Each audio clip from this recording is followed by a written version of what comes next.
Hey, good afternoon, everybody. It is Tuesday night here in New York City. We are at 59th Street in Central Park South near the Plaza Hotel. And on today's stream, we're going to be talking about a topic called artificial intelligence and the difference between narrow AI, or narrow artificial intelligence, and general AI, or general artificial intelligence. And we will break down the UCLA China Business Conference and talk a little bit about Dr. Kai-Fu Lee. And then we'll finish off the stream by going into some investable ideas. Hey, Lady Orleans is here. What's up, Lady Orleans? Hope you had a good weekend. Hey, Lena's here. Good to be back. Hey, Michelle McGraw is here. Says, hey, good evening, Tom. Michelle, I hope you had a great weekend. 4th of July, long weekend, so I hope everybody had a good one. Hey, Susanna's here. What's up, Susanna? Very long weekend. Really fun weekend. It was good to sort of get out to Long Island and relax, but hope everybody's well. Good to see you, Lena. Good to see you, Michelle McGraw. Hope everybody had a great weekend. Lady Orleans says, hope you had an awesome 4th of July weekend. I hope you did too. Did anybody do anything fun for the 4th of July weekend? Hey, Solo401's here. What's up, Solo401? Riva says, hello, Tom. How was your weekend? My weekend was great. It was really good. I took the train, to Long Island. Went to a couple parties and everything like that. Hey, Soho Guy. What's up, Soho Guy? I hope everybody had a great weekend. It's good to be back in the city. Soho Guy says, I guess that Chinese company got kicked. Hatam, yeah, there was a big sell-off in Chinese names this week, especially the new IPO that we went over called Didi. And if anybody wants to watch the replay of that last stream, we sort of go into some reasons why it's probably not the best idea to invest into new IPOs right as they come out. Yeah, Susanna says, oh my gosh, it's raining.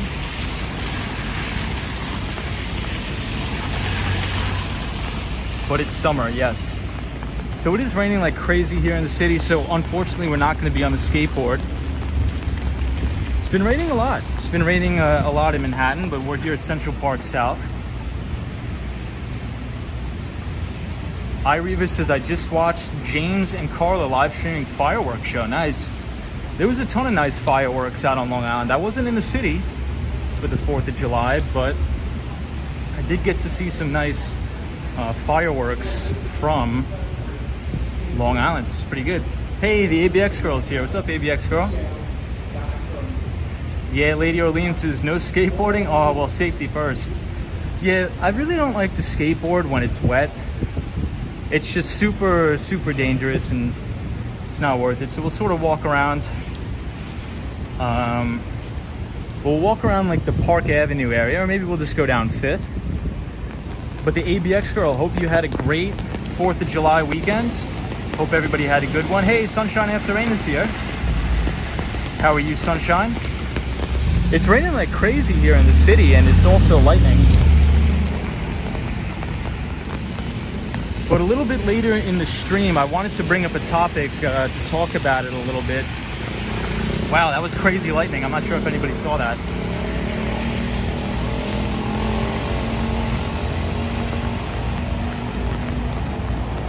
But I wanted to talk about a topic in relation to artificial intelligence and the difference between general AI, or general artificial intelligence, and narrow AI. So we'll talk about that a little bit later in the stream. Yeah, Michelle McGraw says, love how it looks when it rains. It's beautiful when it rains. We've been getting so much rain here in New York City. I feel like the rain needs to go over to California, because some of my friends that live in California, they couldn't light off any fireworks. The government essentially shut all fireworks down for the 4th of July because it could cause wildfires. So that's crazy. So hopefully some of this rain will get out of here in New York and go to Cali. We'll see. Yeah, but I feel like I haven't been on the skateboard in quite a long time. Quite a long time. Well, right here at 5th Avenue at the Apple Store.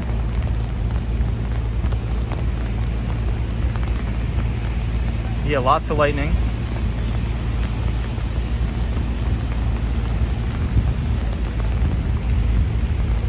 But it's good to be back in the city. Very good to be back. Yes, Michelle McGraw says too dry and risk of wildfires. Wish that you could get some rain too. I agree. They need it. I mean, it's so funny. The people who need it the most seem to never get it. It's crazy. A Soho guy, yo, says it's drier in Dubai than Cali, and they light fireworks. Yep. So I was reading that the majority of the wildfires in California were caused by gender reveal parties. So that's pretty crazy. Gender reveal parties. People are causing wildfires. But we're right here on 58th Street and 5th. Right outside of the Plaza Hotel and 220 Central Park South.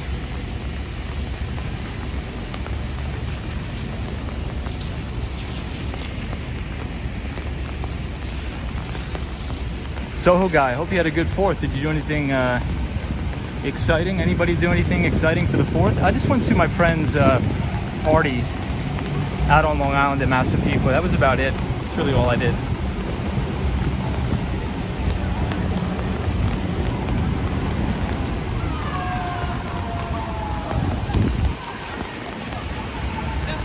I was out in the rain before to get some dinner, and that was when it was coming down like crazy and nobody had an umbrella. Everybody was getting soaked.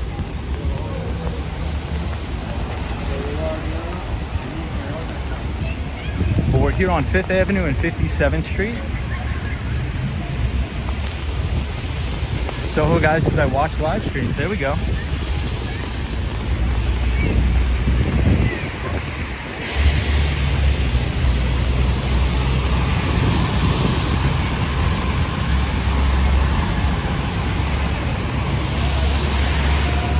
These are some of the towers on Billionaires Row. Hey, DJ's here from Chile. DJ says hi from Chile. Well, welcome to the stream. We're just going to be walking around a little bit tonight in Manhattan in a little bit of a rainstorm. So it's been raining a lot here in the city.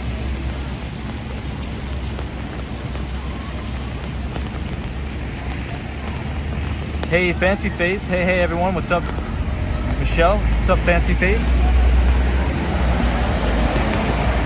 Welcome to the stream, everybody.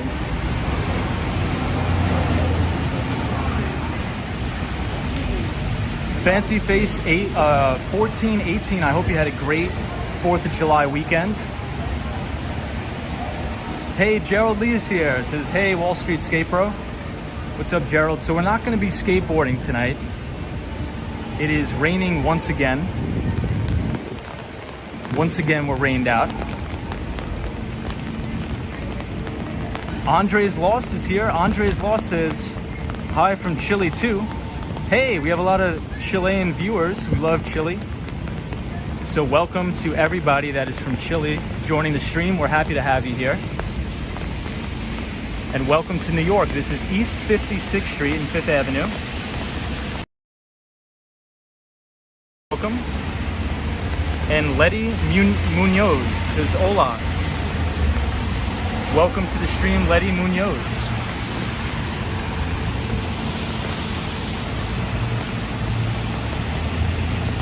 Hey, Andrew. What's up, Andrew? Andrew is our moderator from Australia. Andrew says, driving at the moment. Drive safe, man. Safety is always first. Hey, Phil Mission is here. What's up, Phil Mission? So everybody, check out Phil Mission. I was watching some of his videos over the weekend. Really, really interesting stuff. So please check out our pal Phil Mission. Hey, Catherine is here. What's up, Catherine? Says, welcome back, Tom. Hope you had a great 4th of July. I hope you had a good 4th of July too. I had a great 4th of July, very relaxing, but it's good to be back in the city, getting down to business. Fancy Face 1418 says, yes, I did skate, bro. I relaxed. I'm surprised you're out in the rainy weather. Yeah, usually we don't live stream in the rain because I'm usually on a skateboard, but I thought I would just walk and talk and hang out with everybody just to catch up. Hey, and Photos from Around New York is here. What's up, Photos from Around New York? Letty Munoz says, thanks. Great to have you here, Letty. Wow, look at the lightning. Hey, Photos from Around New York, what's up? Gerald Lee says, I watched Fernando's live stream yesterday. Nice. From Fire Island. Yeah, he passed through Massapequa. The train seems smooth and quiet. So that is the stop that I get off in Massapequa. Gerald Lee, hope you had a great 4th of July, my friend. Always good to see you here. So everybody that's tuning in from America, hope everybody had a great 4th. Hey, DJ says, there is no one, everyone is feeling the rain. Yes, sir.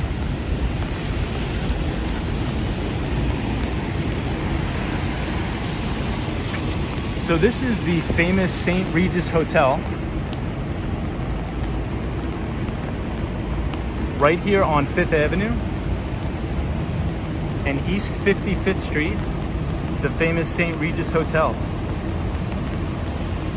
Photos from Around New York says, great reflection of the lights off the ground. Yeah, New York City looks really beautiful. Really, really beautiful at night. Letty Munoz is a new viewer. She says, nice rain. Yeah, it's very nice tonight.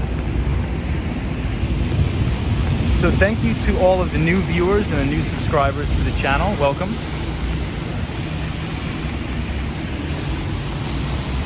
This is 5th Avenue.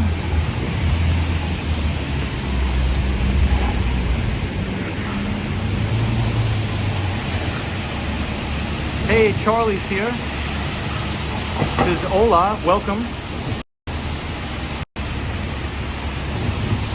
Welcome to the stream.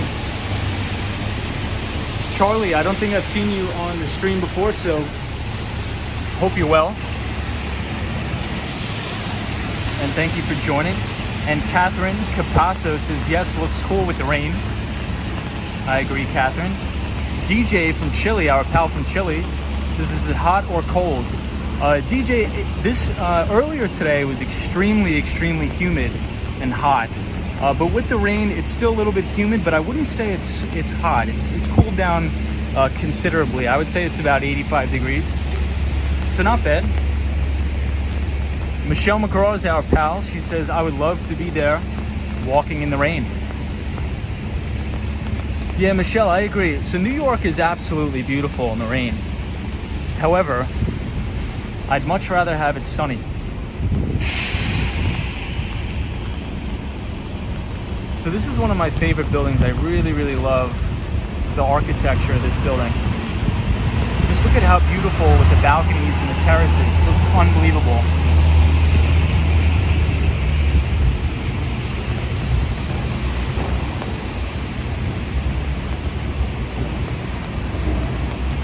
Fancy Face 1418 says, skate bro, I'm glad you're on live right now because I love walking in the rain. Yeah. Well, thank you for being here. So I was thinking we would walk to the Hudson Yards tonight. I love the Hudson Yards. 4th Street, and then we'll cut all the way over to the Hudson Yards. Hey, William Dronberger is here. Says, looks beautiful tonight. Wish I was there. Well, William, thank you so much for joining. I don't think I've seen you on the stream yet, so I hope you're having a great day wherever you are, and hopefully you had a good 4th of July weekend if you are in the United States, my friend. So welcome. So right across the street from the Microsoft store is St. Thomas Church, and the architecture on St. Thomas Church is just really breathtaking. It's unbelievable.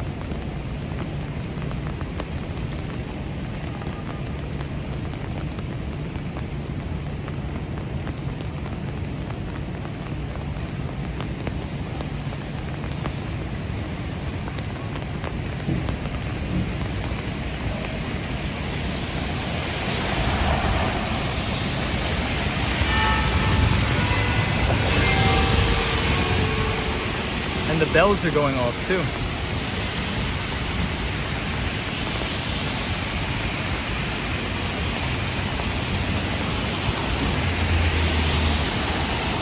Hey, William says, I'm in Los Angeles. I subscribed last week. Well, welcome, William. Great to have you. So I hope you had a great 4th of July. So, William, I was reading an article that said many people in California actually got a notification to stop lighting off fireworks in fear of wildfires. Is that true? Because that's really crazy. It's been non-stop rain in New York. Hey, Elle the Original's here. What's up, Elle? Elle, unfortunately, we are not on the skateboard tonight. We're just walking because we are rained out. But always good to see Elle the Original on the stream. Elle, I hope you had a great 4th of July weekend. Long weekend that'd be. Everybody I know pretty much had off from Friday till today. Yeah, till about Tuesday, so.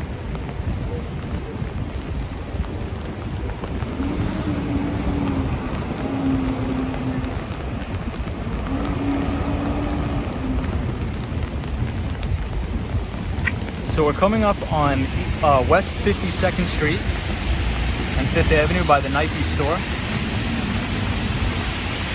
Elle the Original says, oh no, skateboard, it's so rainy. It's good, be careful. Thank you, Elle, appreciate that. DJ says, I love the rain. Or I'd love to go there, be in the rain, never mind. Agreed. Photos from around New York says, I only ate 75 hot dogs. Photos from around New York, I think I probably ate about 80. Hey, William is our pal from Los Angeles. William said, let's see. Yes, we have been warned with major fines and arrests. We have a big problem with fires. Wow. That's crazy. Imagine not being able to light off fireworks because of the wildfires. I think that makes sense though. I mean, supposedly in the same article, it says a lot of the wildfires were started by gender reveal parties. As crazy as that sounds, when people were announcing the gender of their babies, they were lighting off fireworks and building fires. Really crazy. Fancy Face says, hey Skate Bro, do you work on Wall Street or something? I used to. In college, I had an internship at a hedge fund. We were called the London FinTech Fund, where we specialized in fintech and artificial intelligence. And I was an equity research analyst intern. But then I wanted to work in tech. So I went, whoa, did you see that? It was beautiful, that lightning. So now I work in tech, which is, I would consider a more interesting field for me. And quite lucrative as well.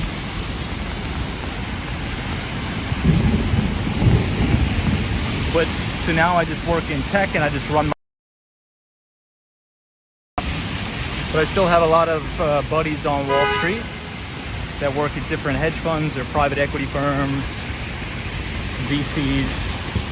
Because a lot of the times when you just graduate college, you'll become like an investment banking analyst on Wall Street. You'll do your 2 years and then you look for exit opportunities. So a lot of my friends were working for Goldman Sachs or JP Morgan. They did that analyst work for 2 years and then they jumped ship to a private equity firm, a venture capital firm, things like that.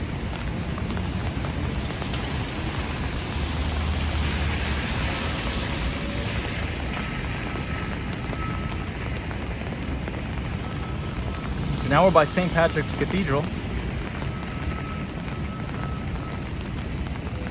Elle the Original says, I had a good 4th of July. I didn't sleep too well because of the fireworks. Continued all the way until morning. But I did eat a lot. Nice. Cool. Hey, Sierra friend, what's going on? Hope everybody had a good 4th of July.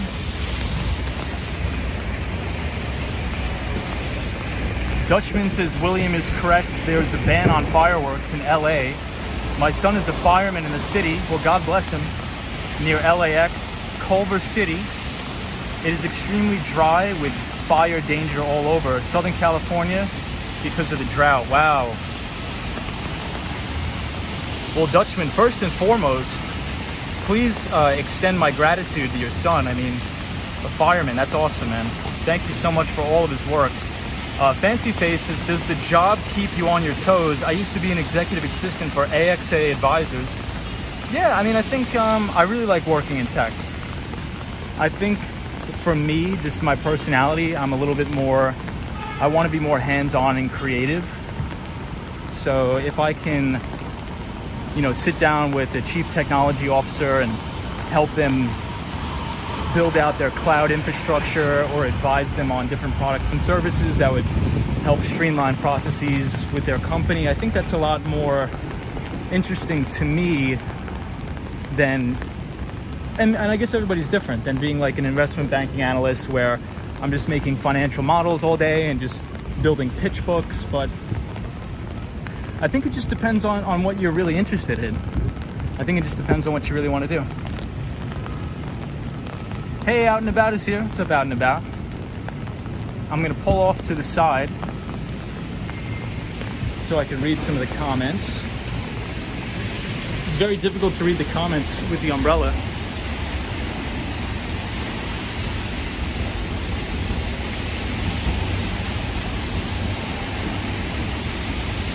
Hey, Gerald Lee says, Tom, have you tried a plant-based hot dog? I saw the signs for them in Nathan's. I have not, Gerald. What about you, Gerald? Have you tried them? Soho Guy says, hey, Tom, I just typed into my dashboard Google Analytics 318 gender reveal fireworks versus 1200 versus arson reports in the same year. That's nuts. That's really crazy. But Sierra Friend, hope you had a great weekend. Good 4th of July. L the Original says, Tom, what did you do for the 4th of July? I went out to Long Island and I went to a party, which was very, very fun in Massapequa. So I had a great time. Yes, Out and About, the lightning is amazing here in New York. You guys should be able to see a ton of lightning on the stream. Soho Guy says, according to my short and replied research tools, fires from arson than gender reveal parties. Got it. L the Original says, oh, you work in tech? I was looking to get into cybersecurity, but I kind of have a tech phobia. So when machines malfunction and make loud noises, I get scared. Yeah, I think L the Original. So I think that's probably if you're going to go work in tech, I have a lot of friends who work for some of the largest cybersecurity companies. So if you're in high school now, excuse me, if you're in high school now and you're going to college, definitely look to apply to all of the big cybersecurity companies. If you think about a company like CrowdStrike, Zscaler, Palo Alto Networks, Fortinet, these are the companies that are really going to drive a ton of the revenue and have very, very good use cases going forward. So if anybody's interested in working in tech, that's a great vertical to be in. I mean, you're always going to need cybersecurity. Because if you're a chief technology officer at a company and you're not allocating at least 10% of your budget to some sort of cybersecurity solution, and something happens where, you know, you get hacked, you're going to be gone. So the money's there to be spent. So if you're an account executive or in sales at a company like Zscaler or CrowdStrike or Okta or Ping Identity, you're going to be making a lot of money. You're definitely going to be doing well. So L the Original, I would definitely check that out. If you're a college student, potentially apply for internships at these companies, and I think you'll be very successful at them. So what I'll do is I'll program the Nightbot to drop links to the websites of some of the best performing cybersecurity companies. But the ones that come to mind are Zscaler, CrowdStrike, Ping Identity, Okta, Palo Alto Networks.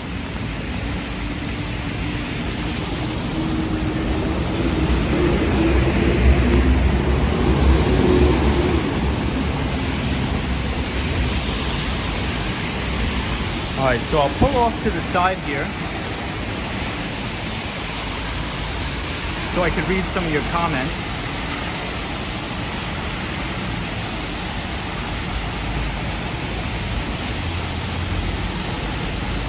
Hey, Cosmo's here. What's up, Cosmo?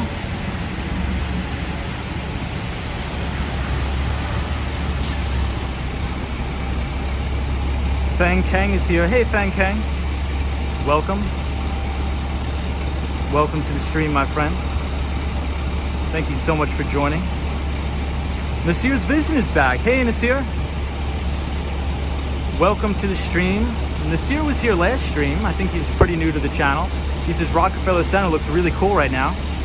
Cosmo says, super shout out Wall Street Skate Bro. What's up, Cosmo? Hope you're well. Hope you had a great weekend.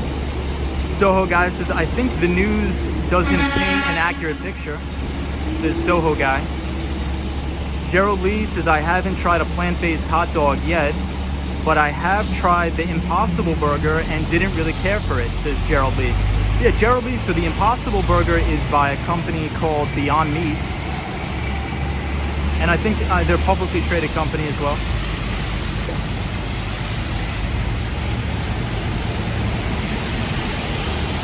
LB Original says, yeah, because I heard a lot of people around my age and younger are making tons of money getting into cybersecurity. And I'm very well self-trained and professionally trained with computers, etc. Yeah, well, LB Original, if you really are serious about getting like a job or an internship in cybersecurity, shoot me an email. I have a ton of people who work at these companies, and I'll be more than happy to forward you their resume, or forward them your resume. Nasir's Vision says, I don't usually subscribe to anybody. I'm always busy doing art. That's awesome, Nasir's Vision. That's awesome. What kind of art do you do?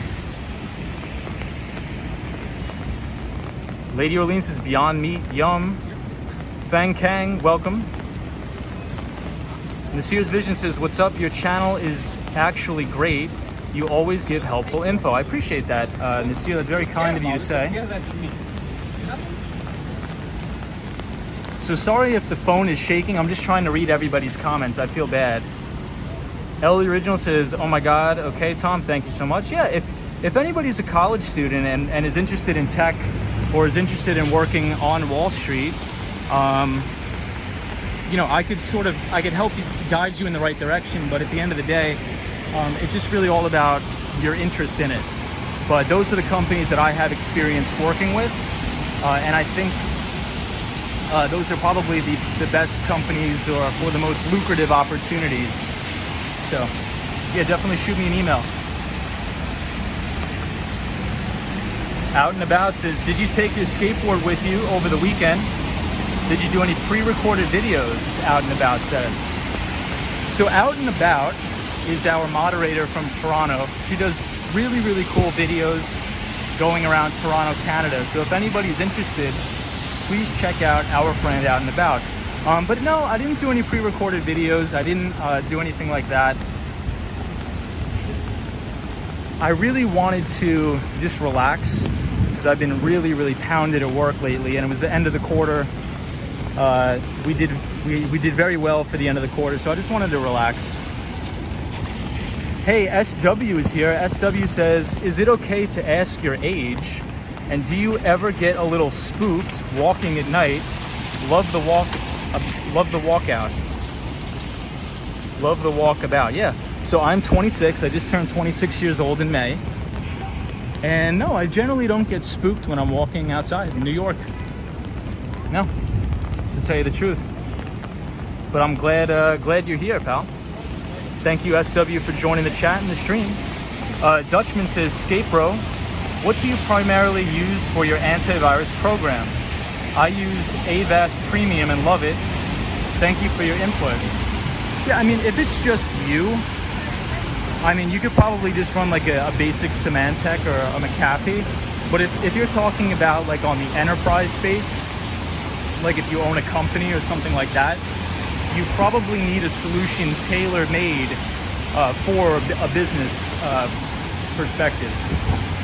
Right, and that's where those companies such as Zscaler, CrowdStrike come into play.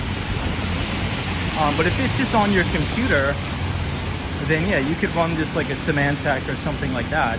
That's fine. That's really fine. But if you're looking to lock down like a mobile device, you can get something called like an MDM or a mobile device manager. And these things are very affordable. Sometimes they're like $2.50 a license, and it'll keep your phone fully encrypted. So for me, personally, I always have an MDM on my phone. I use Scale Fusion, which is a very good company. It's actually, well, actually, that's not the truth. I use Scale Fusion as well as a company called CodeProof. And CodeProof was actually founded by a good friend of mine, Satish. And Satish was one of the lead developers on Samsung Knox. And sort of when that project, Samsung Knox, which is another MDM or an EMM, sort of went south, Satish broke off and created his own company called CodeProof. And it's a great piece of software. I mean, it's fully HIPAA compliant. The MDM can do many, many things. So if you want to check out the company, it's called CodeProof. Hey, the Swan is here. What's up, Swan?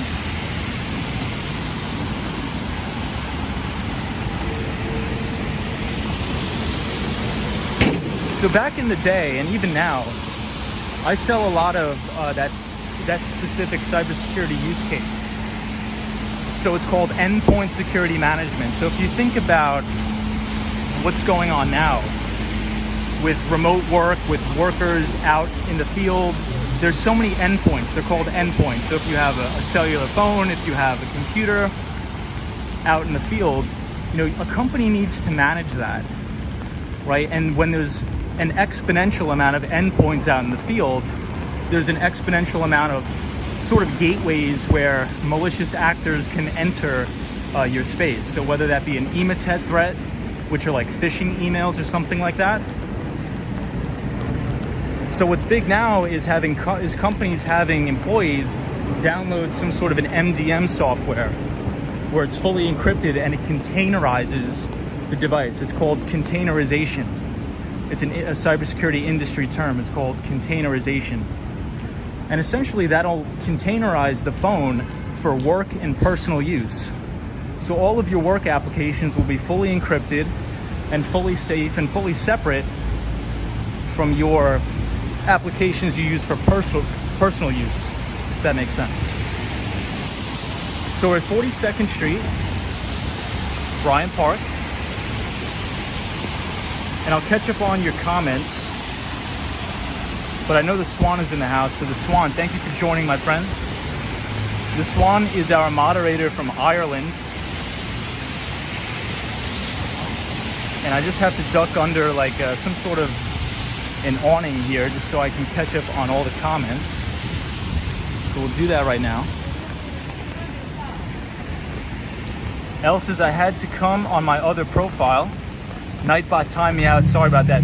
Yeah, so Elle, I apologize. So I had to make Nightbot really, really strict because we had a lot of spammers last time. So I apologize to the Nightbot.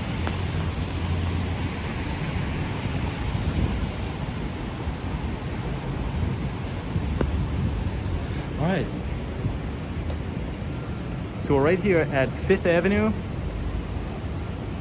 and 42nd Street. So let me catch up on the comments. I don't want to miss anybody's comments. And the Sears Vision says, thanks, I do visual art. I paint and draw. That's awesome, man. That's really cool.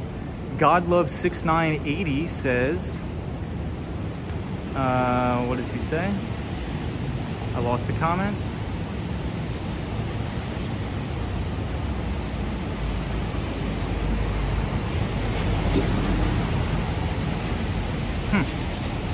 Your comment just disappeared. I don't know what happened.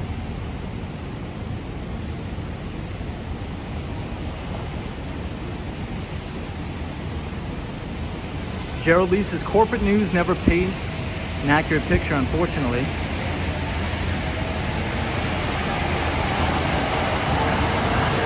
I saw an aerial video of Long Island and there was a lot of fireworks. Was it on the ground? Yeah, it was awesome, Cosmo. Long Island was absolutely awesome. Long Island, the fireworks were nuts.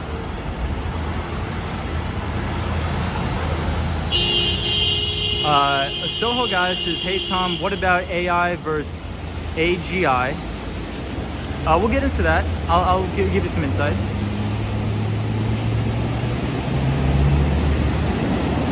God Love says, every time I watch your live stream, it's raining. I know, it's been raining like crazy here.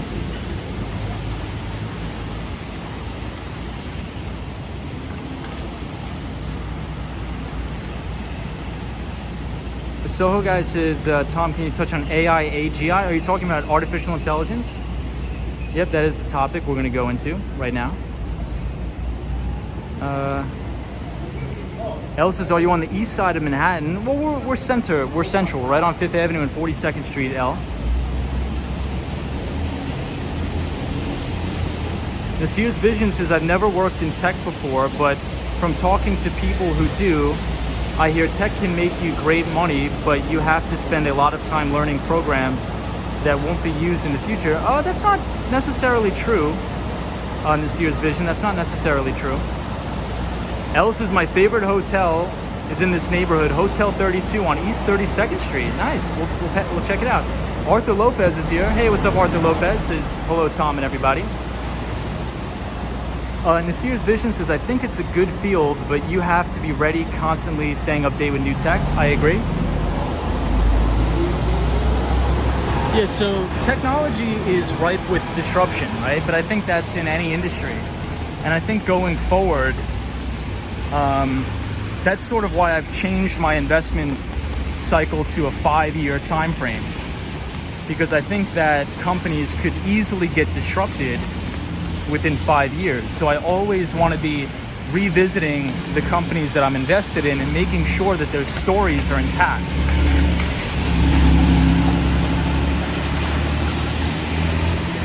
Hey, Solely Travels is here. Says hello, everybody.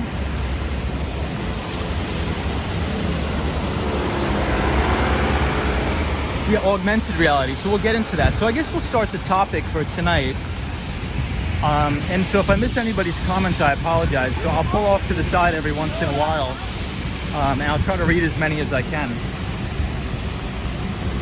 Nasir's Vision says, I mean, like people in the past too had to study how to code old computers that aren't used anymore. They spent a lot of time and money to learn something that isn't used anymore. Nasir's Vision, I think that's a little bit of an anomaly. I don't really think that's entirely true.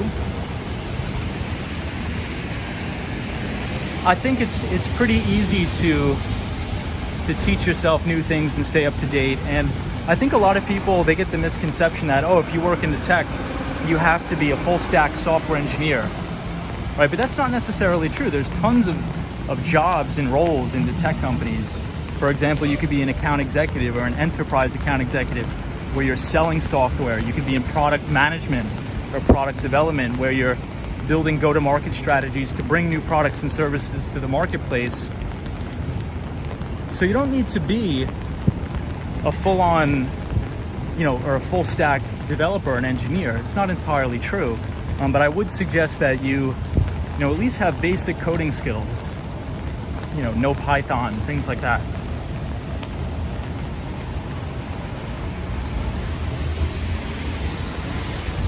So we were outside the New York Public Library.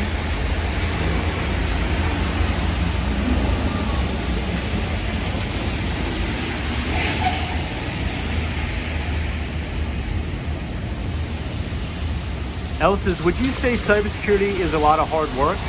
Mental-wise, I hope it's not. But I know some people say it can be pressuring. Yeah, I mean, I just think anything that's worth doing is going to be hard work, Elle. Developing a go-to-market strategy or an implementation strategy for any sort of cybersecurity solution is going to take a lot of work, in my opinion. So for sure, I would say yes. The ABX girl says hubby was watching the hot dog eating contest on ESPN Live when it crashed. Duckman saved the day. ABX girl, that's crazy. That's awesome. Soho guy says, hey Tom, couldn't AI replace DE Shaw or Two Sigma with individualized AI for clients? So I think that's what they're trying to do. So one of my friends that works at Two Sigma, he's actually in charge of leading up their Venn project called Two Sigma Venn, VENN.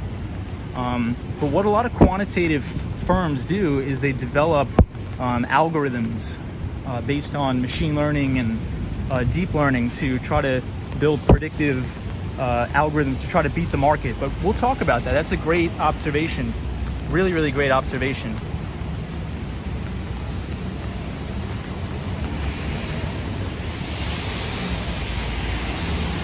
The Swan says, for the few days off, we all had, which is acceptable. I must say, I feel like an alien here.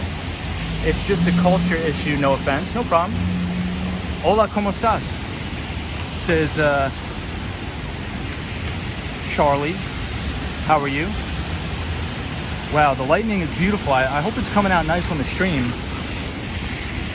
So in today's topic, we're going to talk about the concept of artificial intelligence and sort of what I'm seeing in the space and why I think there's a lot of mischaracterization in the media.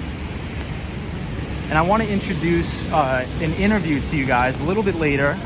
I programmed the Nightbot to give you a link of a fantastic interview of the UCLA China Global Business Conference with Dr. Kai-Fu Lee.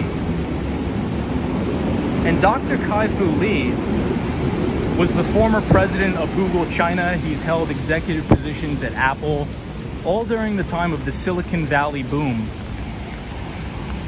And now he is the founding and chief operating officer of Sinovation Ventures, which is a venture capital firm based on investing in early stage Chinese artificial intelligence companies.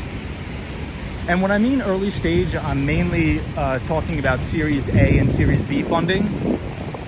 So potentially some of the startups that he's investing in could potentially, see additional investments from bigger companies like SoftBank and things like that. So there's really two things that we could think about in terms of artificial intelligence, and that is the concept of general AI as well as narrow AI.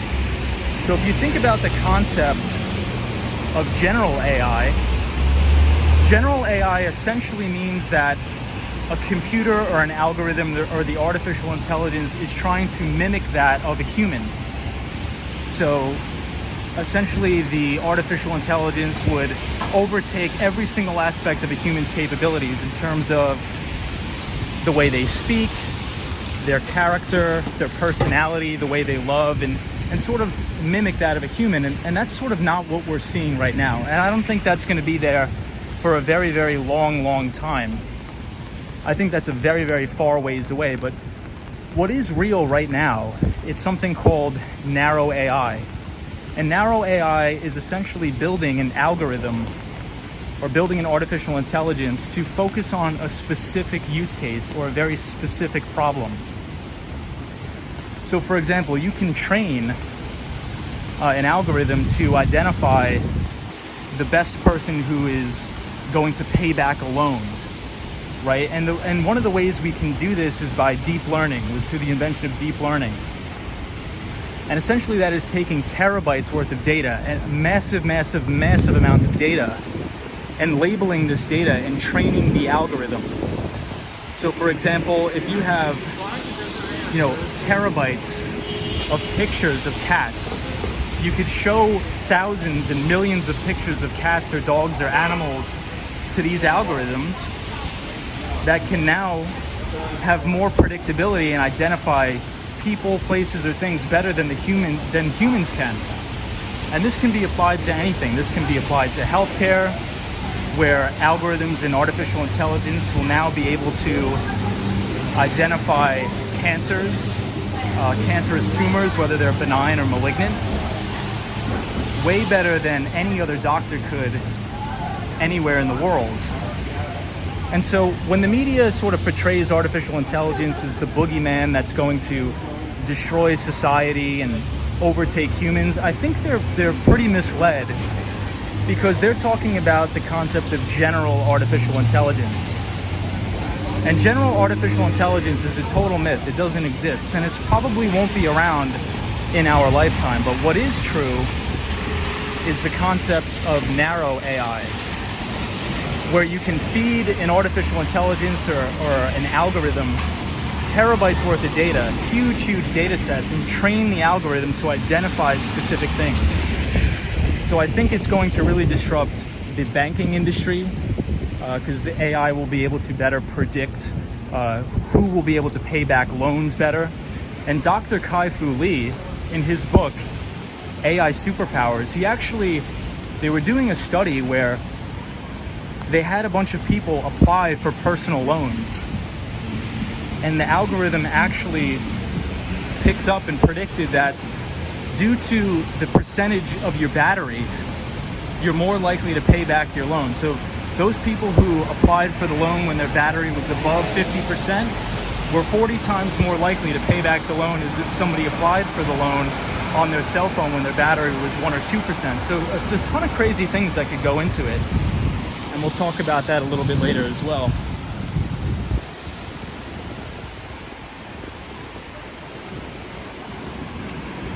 So I'll pull off to the side here and I'll read some of the comments. But we're gonna go to the Hudson Yards today.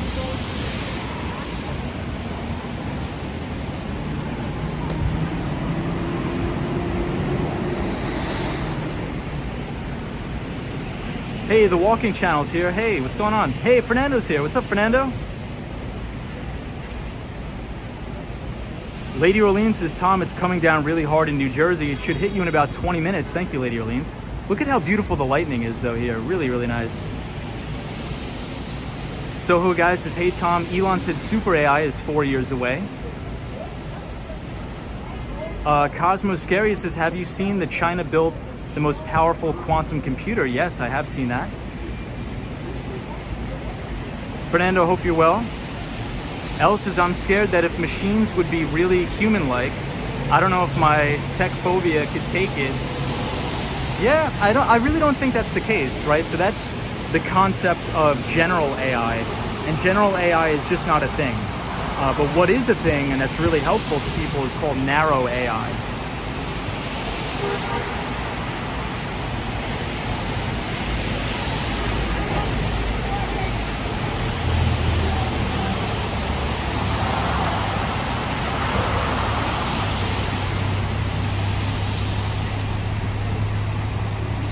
Sears Vision, what's going on?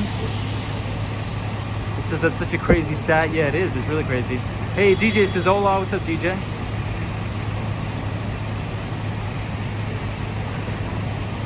So if anybody wants to learn more, I would strongly advise take an hour out of your day to listen to this interview. It's an interview with Dr. Kai-Fu Lee. And he is one of the greatest and most smartest thinkers of our time in terms of artificial intelligence. So if you put !Kai-Fu into the chat, Nightbot will drop the link to the interview. So !Kai-Fu. So !Kai-Fu. You'll be able to see the interview where he talks about artificial intelligence.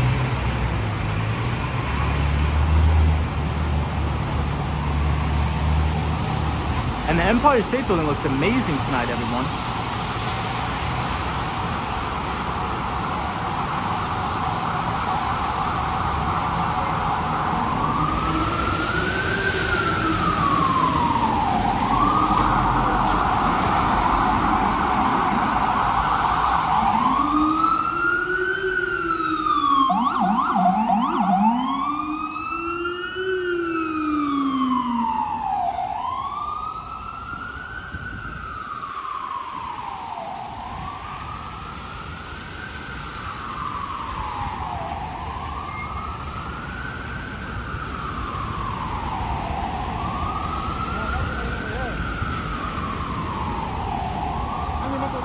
Yeah, DJ is from Chile. It is beautiful here. Very, very beautiful. I feel like everything was so loud on Fifth Avenue.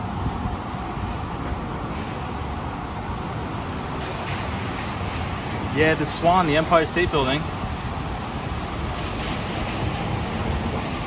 L the Original says that's the best thing about being in a hotel in this area.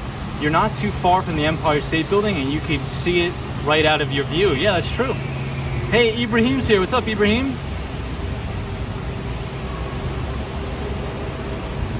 What's going on, Ibrahim?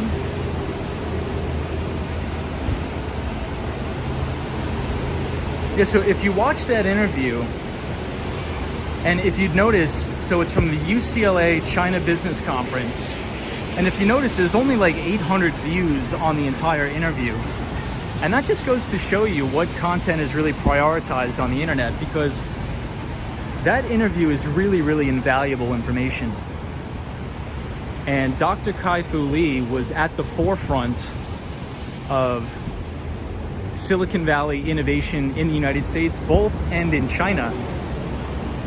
So if you think about, from an investment standpoint, going back or going into the future 5 or even 10 years, what you want to look for are the countries and the companies with the largest amounts of data.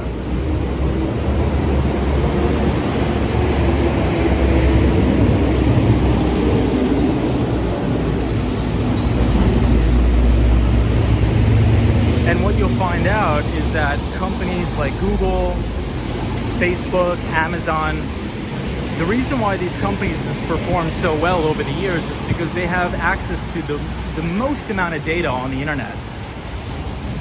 And in terms of artificial intelligence, data is the new oil in the new world. So Dr. Kai-Fu Lee compares China to the new Saudi Arabia, because if data is going to be the new oil, then China is going to be the new Saudi Arabia. You think about just the sheer humanity in China and just how fast the middle class is growing. It's really, really unbelievable. If you think about new emerging Chinese tech companies like Tencent, Alibaba, and even ByteDance. So ByteDance now actually has more user information, and they're retaining audiences at a faster rate than US tech companies. So ByteDance is responsible for a very, very popular social media company called TikTok. And it is just a pool for collecting unbelievable amounts of data. And there's tons of things you could do with that data once you have it. So for example, you could build predictive algorithms to market specific products and services based on my needs. So if I go on Amazon and I'm always consistently looking up different things, every time I go back to Amazon, the algorithm will automatically recommend things that I like, and it's tailor-made for me, right? Due to the vast, vast amounts of data. So every time you're looking through Amazon, every time you click on a website on Google or Facebook, you're depositing a little pocket of data onto the internet that these companies use to grow unbelievably powerful. Unbelievably powerful. So from an investment standpoint, you want to be positioning yourself into these companies that possess the most amount of data and that are building the most advanced algorithms to market products and services to new customers, to build predictive algorithms that can identify different cancers in people's bodies well before the average doctor ever could.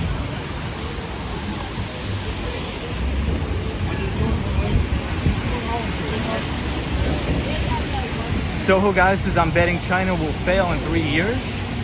Yeah, so Soho guy, I don't think so. I think that a lot of people are severely, severely underestimating China. And I'll go into a little bit why. I'll sort of explain as to why the majority of people across the globe in the really global economy are really underestimating the capabilities of China. So we're here at 34th Street, Herald Square in Macy's. Beautiful night out. Hey, Sunshine New York's here. What's up, Sunshine?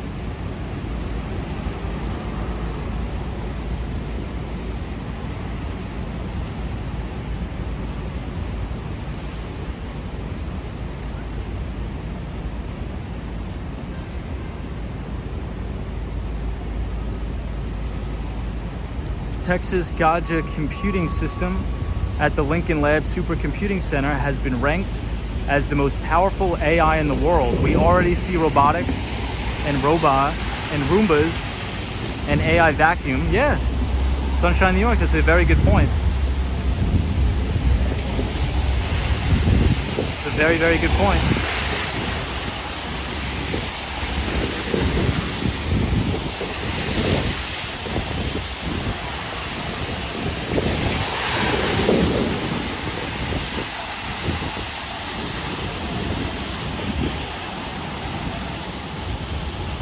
Sunshine New York says, L, we would be surprised if the things that are going on in the tech world that we know nothing about. Yes, potentially. Why? Yeah, I think it will be safe. Winston, you're no fucking home. Are you dead? Cosmo says, other than China, which country do you think will be doing well with big data? Well, I think a lot of the emerging market countries. So if you think about India, I think India and Brazil will probably do very well. I think there's a big fight over here, guys. Hermes Addict says, I hate to say it, but China has already won. We just don't know it. Yeah, and I don't think it's necessarily a bad thing. Hey, Nasir's Visions here. Says, yeah, I think China is actually growing. Do you see all the skyscrapers they're building? Lady Orleans says, pop quiz. What's the name of the robot made in the cartoon The Jetsons? Oh, I have no idea. I would definitely lose. I would definitely lose that one.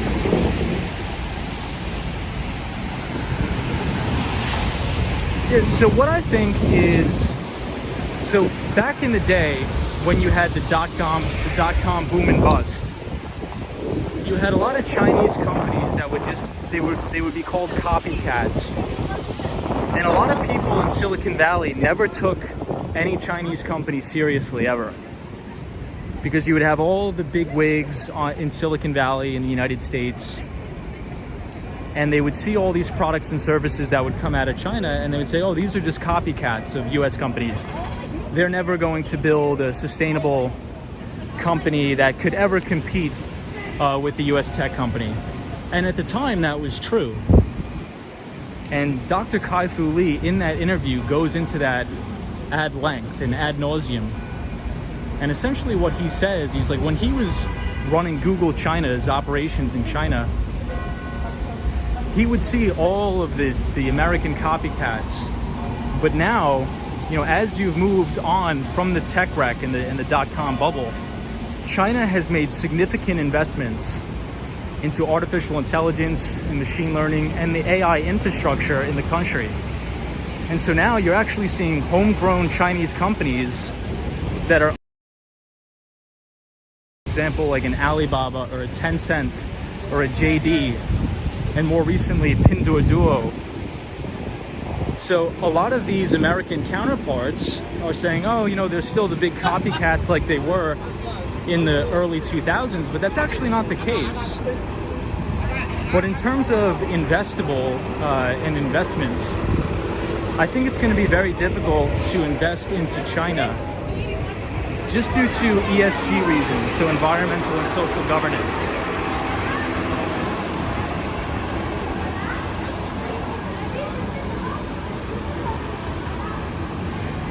As you'll see now, Didi is the Chinese ride-hauling company that went public, but there's a lot of Chinese regulatory scrutiny of their companies. So it's very difficult for an American, you know, mutual fund or American hedge fund to invest into these companies because there's just too much risk involved in regards to, you know, the Chinese government really scrutinizing these companies.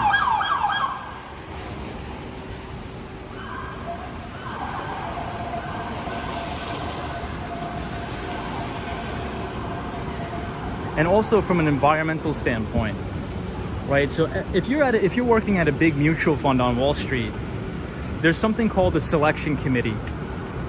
And if you are pitching to the mutual fund manager to put like an Alibaba or a JD in the mutual fund, it's extremely, extremely difficult to get them to say yes. Because they can get a lot of blowback if investors say, hey, how come you're investing in JD and Tencent and Alibaba when China is not as good as the United States on women's rights or LGBTQ rights? We should be sending a good message, right? We should be sending a message to the Chinese people and to the Chinese government that says, look, if you want US investment, if you want US capital flow, you need to be more progressive in women's rights, in LGBTQ rights, and in environmental rights too. So that's why it's extremely, extremely difficult for any sort of American asset manager to allocate specific, you know, investable assets or liquidity to Chinese names due to those reasons. So right now we are at 34th Street and 7th Avenue at the Penn Station, 34th Street and Penn Station. Hey, and Jessica Santiago's here. What's up, Jessica? Welcome to the stream. So I'll try to catch up on the Solo 401 says big business doesn't care about humanitarian rights. I mean, you know, I think in China they're a little bit behind the curve in terms of Western societies, I think. Hey, Lady Orleans is here. Soho guy says communism in China isn't gonna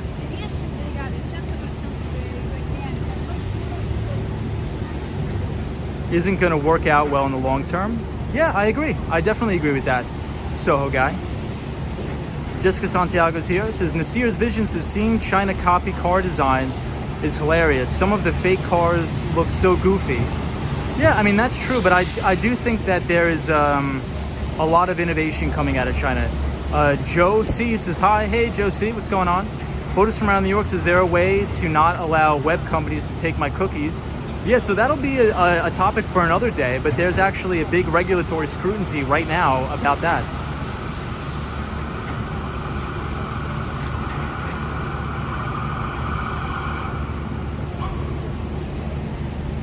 Yes, if you do X. Hey, Techno Pink is here. What's up, Techno Pink? So we're right here at Penn Station, 34th Street, but we're looking at the Empire State Building here. Beautiful, beautiful. Hermes Attic says your Nightbot is awesome. Thanks for all the information. No problem, Hermes Attic. Solo 401 says cookies. Yeah, so I try to give as much free information as possible, right? Because one of the things that I believe is that there's so much information readily available on the internet. And so if you can develop the skills of being an autodidact, it's called being an autodidact. I think that is probably the most important skill ever. Because the internet is essentially a massive database where you can teach yourself whatever you want.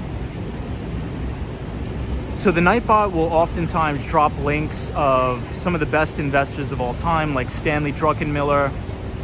I put a link in there where you guys can watch probably one of the best interviews of all time about the Federal Reserve, about central banking.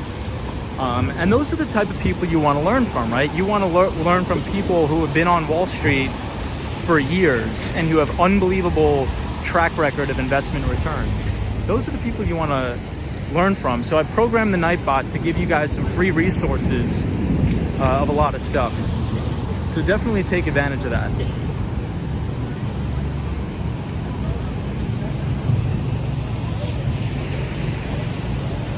DJ, what's going on? Michelle McGraw, no problem. Michelle, hope you well. And I hope everybody had a great 4th of July. So we're going to go to the Hudson Yards. We're going to take a little bit of a walk around at the Hudson Yards. But I really, really implore you guys to check out and just take an hour and a half out of your day and just watch that interview with Kai-Fu Lee and take notes. Because if you, let's say if you're a college student, or you're even out of college and you're looking for a career change, you want to look at the sectors in the global economy that are growing the fastest, right? So anytime you're looking for a job or for work, you have to look at it the same way as an investment. Do you want to go into a declining industry with declining revenues and declining earnings? Or do you want to work at a company that's growing fast?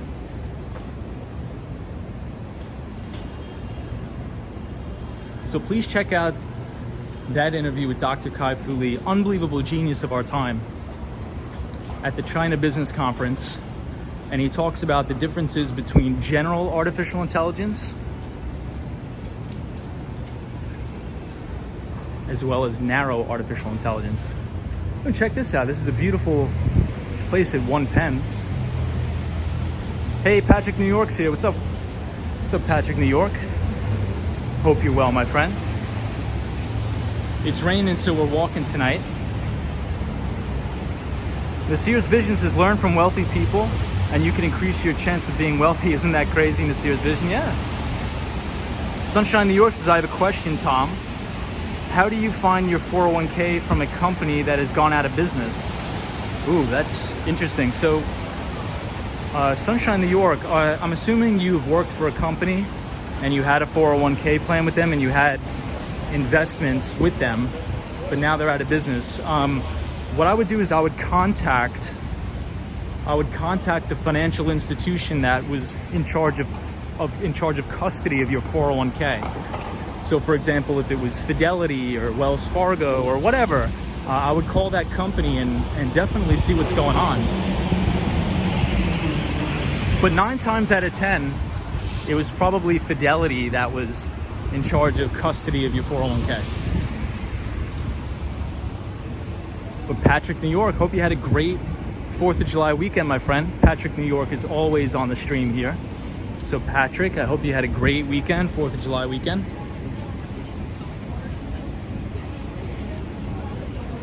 Yeah, so Sunshine, New York. The first step is to find out who is in charge of custody of your 401k. So that is the first step. If it was Fidelity, if it was Vanguard, you have to contact them. But a lot of the times, if a company goes out of business, what they'll do is they'll just send you a check of your liquidation. So they actually liquidate your 401k and they'll just send you a check. And then you just have to pay the taxes on that. DJ says, Tom is your name. Yes, DJ, Tom is my name. Monica Erickson says, raining a lot. Yeah, raining and lightning here, Monica. So Monica is our pal from Sweden. She's always on the stream. And she has her dogs that she takes for walks almost every single night. She's our pal from Sweden. So welcome, Monica from Sweden, to the stream. June Christian says, hi. Watching from the Philippines, keep safe. Hey, thank you so much for watching. We appreciate that. Welcome to all the new viewers and all the new subscribers. We appreciate everyone. We are here at the Madison Square Garden and the Moynihan train station, where we can have a beautiful view of the Empire State Building. Right there.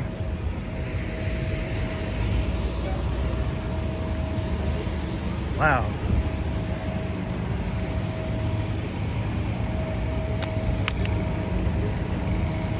Solo 401 says, isn't it cool he knows about his subscribers' lives?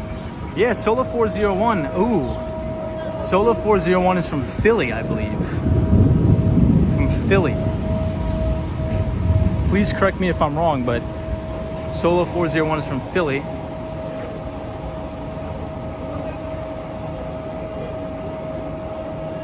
The ABX girl says, been too busy, now back.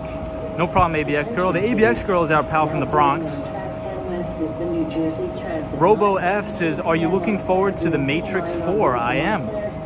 I am looking forward to that. Sunshine, New York says, oh my God, thank you.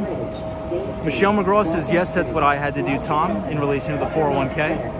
Ibrahim says, the internet is very powerful. It could give you a lot of knowledge and you could use it to study. At the same time, it provides entertainment to distract you. Interesting.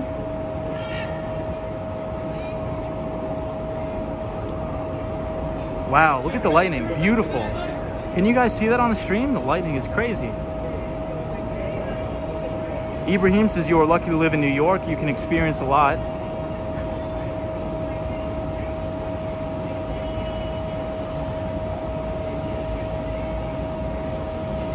Yeah, nice. No, Rhode Island. Damn. Solo 401. I apologize. I'm thinking about somebody else that was from there. Iriva says it is safe to open an account with M1 Finance. Yeah, M1 Finance is just like for high yield savings accounts. But Iriva said it is definitely safe to do that. Photos from around New York says MSG is blue and orange colors of Knicks, Mets, and flag in New York City. Nice.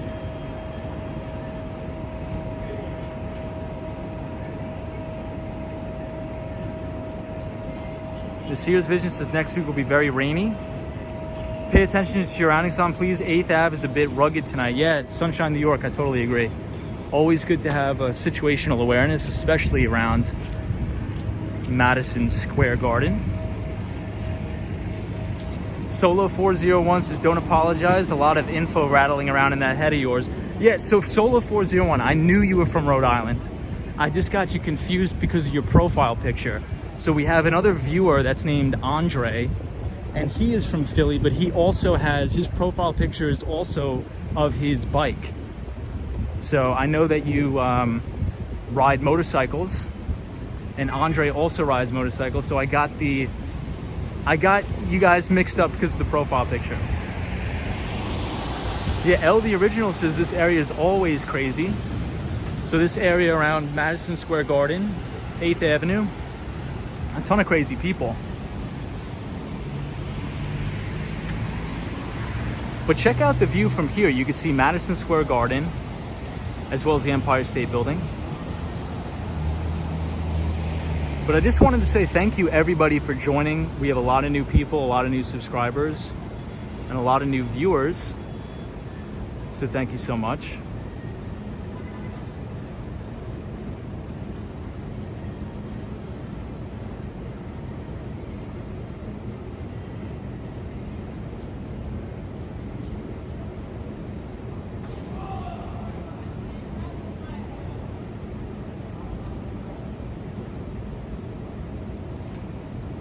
Robo F says, what TV shows do you like? I don't really watch too much TV, honestly. I don't really watch too much TV. Fang Kang says, is Borders still there, the bookstore? I think Borders Books is totally obsolete now. I think it's only a place called, how am I forgetting the place name? Barnes and Nobles, there we go. I think it's only Barnes and Nobles. Yeah, DJ says not many people. Lady Orleans says, please don't forget to hit that like button. Thank you, everybody. But I think somebody was asking about the Stanley Druckenmiller interview. Yeah,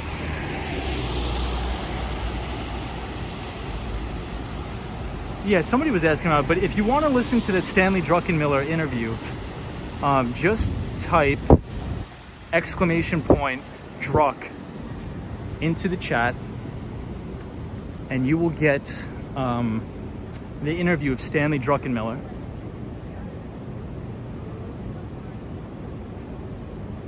Hey, Gons is here. Says hi, everybody. Gons, hope you had a great 4th of July weekend, my friend. God Loves 6980 says there are no bookstore companies in the States now except Barnes and Nobles. Everybody buys from Amazon, says God Loves 6980. Yep, that's true. Everybody just buys from Amazon.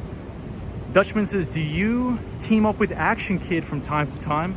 I love following him as well. Yeah, Action Kid is great. I've never sort of been on a stream together at the same time, but maybe someday. So now it is raining again in the city. Let's see if we could see any lightning from here. Solo 401 says Rhode Island has a lot of small bookstores. So does New York. New York has a ton of small bookstores that are amazing. Robo F says, if you ever get confronted by a crazy person, the magic words are, I respect you. Dude, that is so true. I've used that. That is so true. Hey, Lupe's here. Lupe says, I love the sound of Tom. Oh my God, I mean rain. Thank you, Lupe. I appreciate that. Lupe, I hope you had a great time. Great 4th of July. Whoa. And it is coming down like crazy here in New York now. And these people are without an umbrella, which kind of sucks. Lady Orleans says, here comes the downpour. Good thing we are prepared tonight, everybody.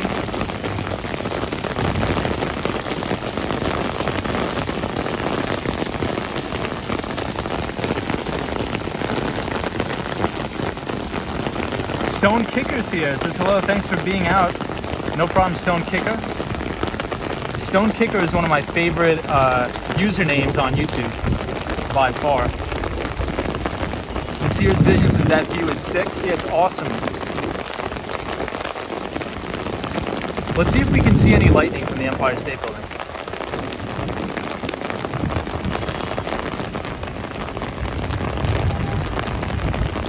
Sears Vision says, thank you for streaming. There's no problem, everybody.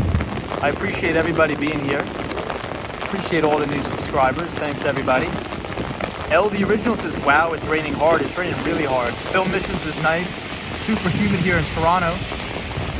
Melanie Sam says, New York City looks beautiful in the rain. Melanie, welcome to the stream.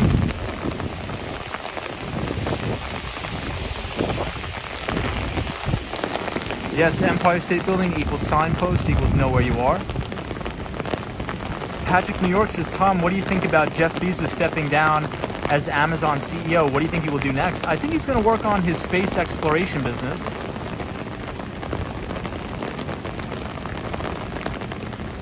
So let's head to the Hudson Yards.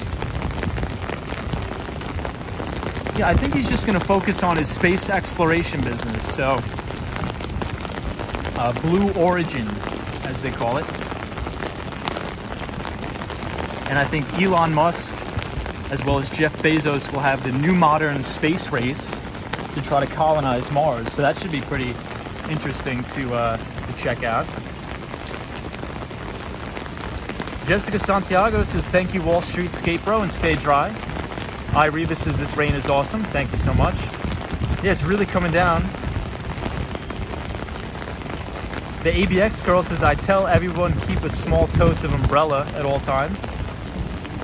Melanie Sam, thank you for being here. We appreciate you.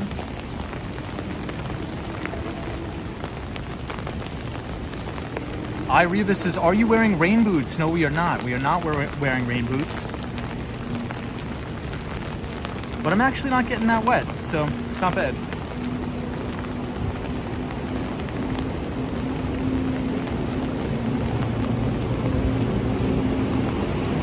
Hey, Wendy's here. What's up, Wendy?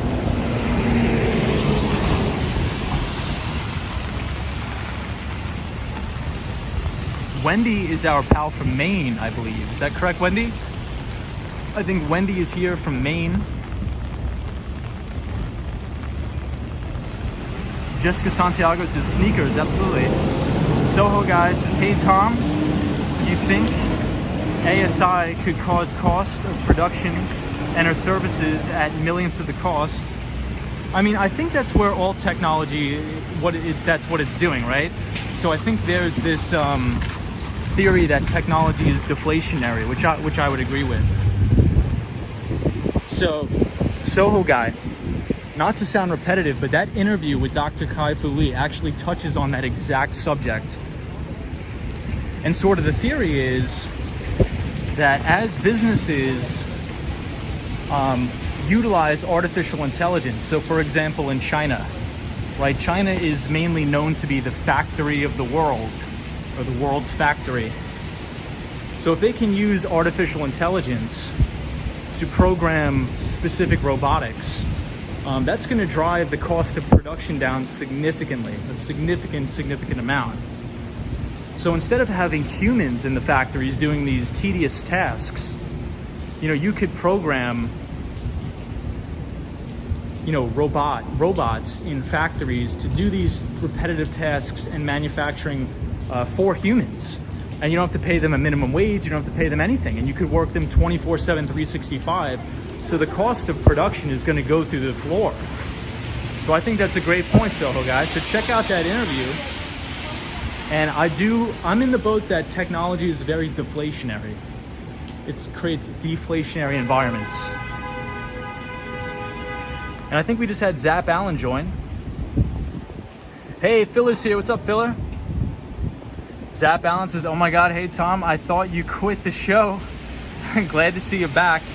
Yeah, so I took a little bit of a vacation. I was out on Long Island for the 4th of July, but Zap Allen, great to see you. Zing Ling says, thank you, man, that you are showing us around New York, even in this bad weather. Respect. Xing Ling, well, thank you so much for being here. Xing Ling, I don't think we've seen you on the stream before, so welcome. We're happy to have you, Xing Ling. We usually skateboard around the city, but today we had a little bit of a rain out, so unfortunately we had to just walk around. But we're usually on the skateboard and we talk about, different investments. Today's topic is artificial intelligence. So if you guys put into the chat Kai-Fu, so !Kaifu, You'll get an interview with Dr. Kai-Fu Lee, which was the former president of Google China. Unbelievable thinker, unbelievable person of our time, so educated in artificial intelligence, AI, and machine learning. And we get to watch all of this content for free.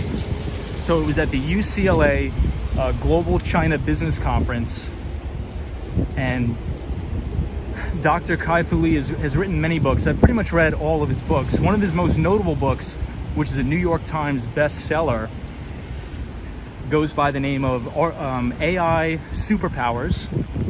So if you want to check that out on Amazon, or I think the audiobook is potentially for free on YouTube. It's called AI Superpowers, and he details from his experience as president of Google China and investing into multiple artificial intelligence startups with his venture capital firm, Sinovation Ventures. He details the difference between general artificial intelligence and narrow artificial intelligence, which we talked about on the stream, and the differences. So it's a great resource. DJ says, I have to go. Good night, Tom. Bye. Well, take it easy, DJ. DJ is our pal from Chile. So thank you so much for joining, and we will see you on the next stream. Thank you to all of our viewers abroad. We love having everybody here from multiple different countries. We have people in the house from Ireland, from Chile, all over the world. The Swan says, new tenants next door to me are back from Hungary, their homeland, and telling me it's 40 degrees Celsius over there, 100 degrees Fahrenheit. Wow. Lady Orleans says, Zap Allen, he only took a few days off. Yeah, I think I took off Saturday, Sunday, and Monday. Joe C, yep, Kai-Fu, check out that interview with Kai-Fu Lee. Soho Guy says, hey Tom, does that mean you could buy a 300-foot yacht for $1,000? No, I don't think it means that. I wish, right, Soho Guy? Soho Guy, if I could buy a 300-foot yacht for $1,000, or a 3,000-foot yacht for $1,000, I'll get you a couple of them. Maybe 2 or 3.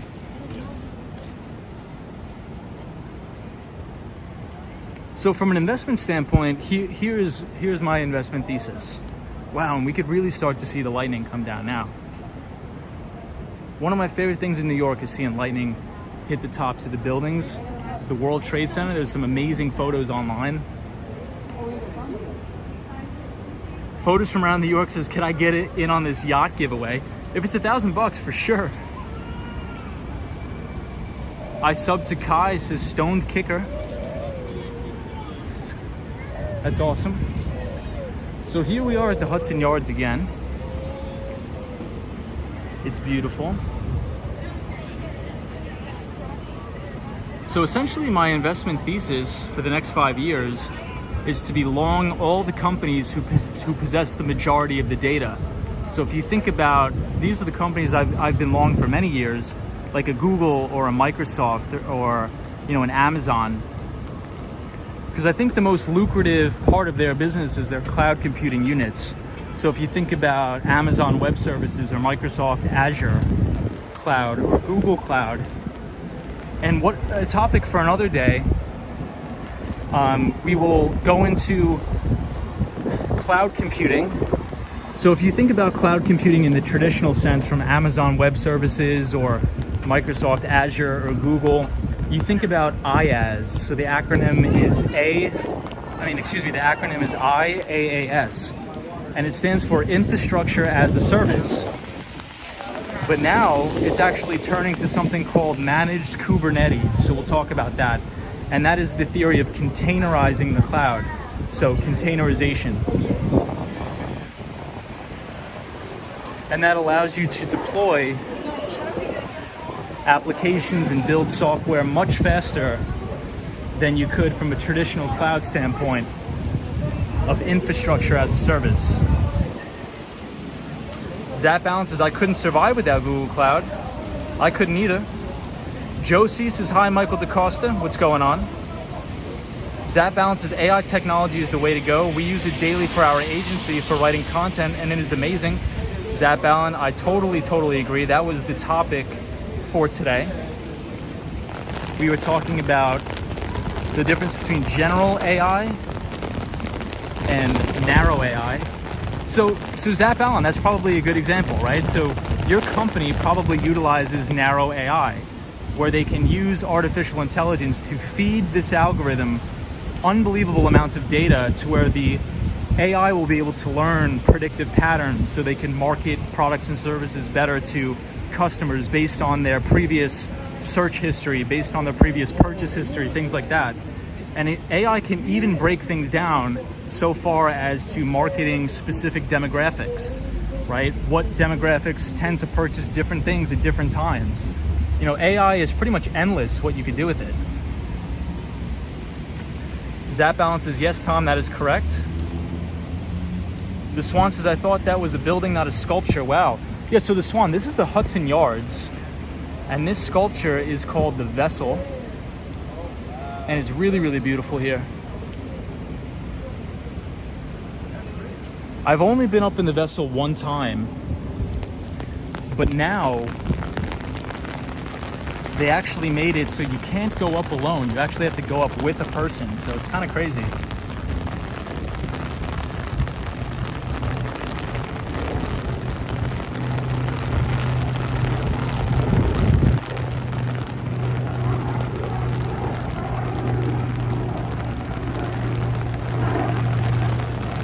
So this is the Hudson Yards. Very, very rainy out tonight.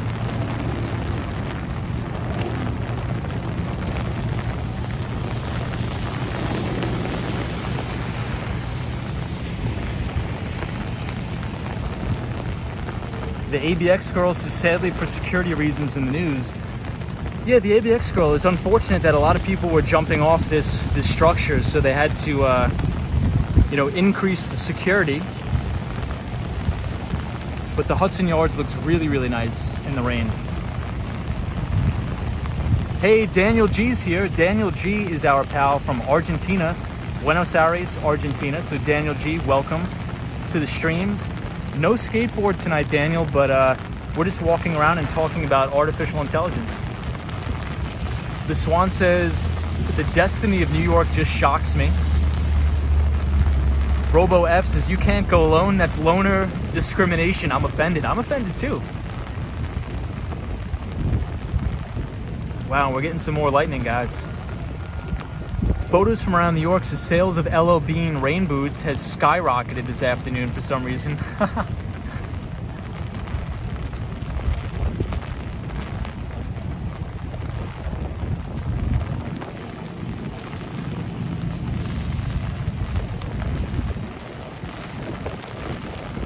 Fang Kang says, have a good night, Wall Street, and good stream. Thank you so much, Fang Kang. I appreciate you being here. Appreciate you joining the channel, and hopefully we'll see you on the next one.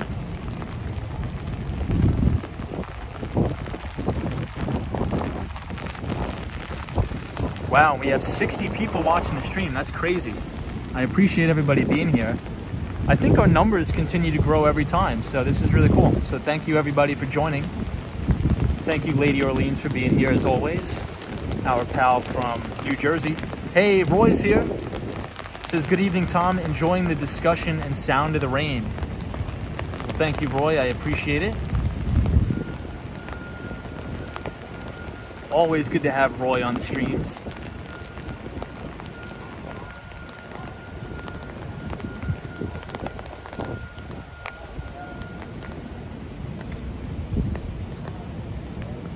Melanie Sam says, the trees look so pretty during the night.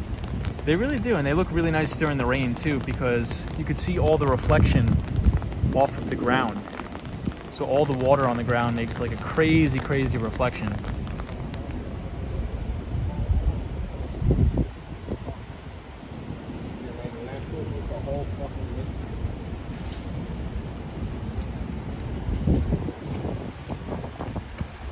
So hopefully it'll stop raining one day this week so we can get back on the skateboard.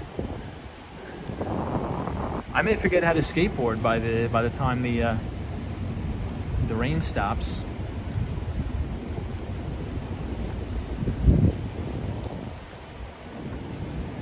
Wendy says lights on the trees are so pretty. Yeah, so we're at the Hudson Yards, right by the Vessel. Filler says, see you tomorrow. Take it easy, Filler. Thank you for always stopping by. We appreciate you being here. Stone Kicker says, LOL.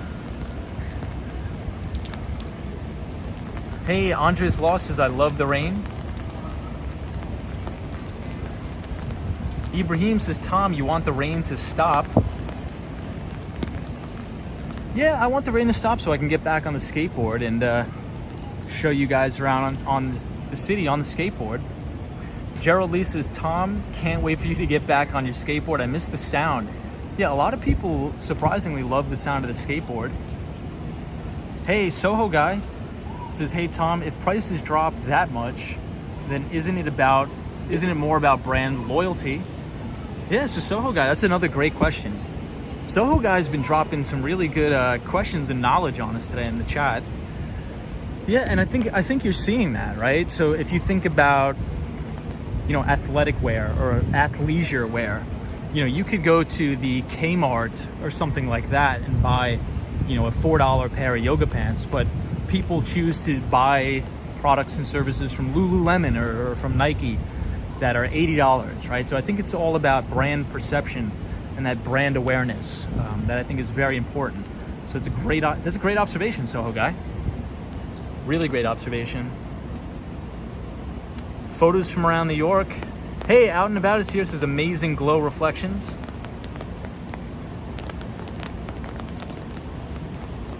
Well, I'm glad everybody enjoys the sound of the skateboard.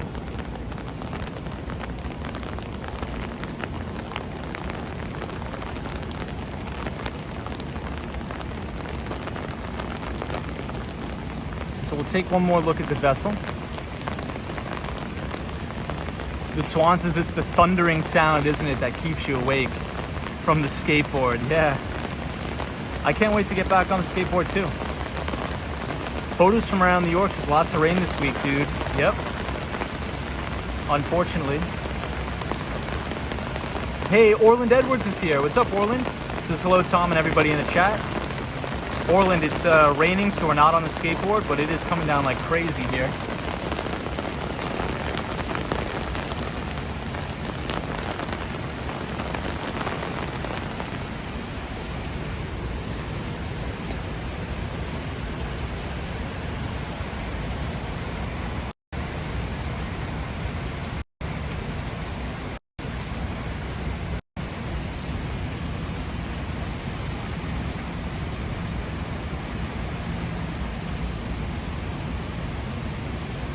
Ibrahim says you enjoy hard rain, especially when it's cold.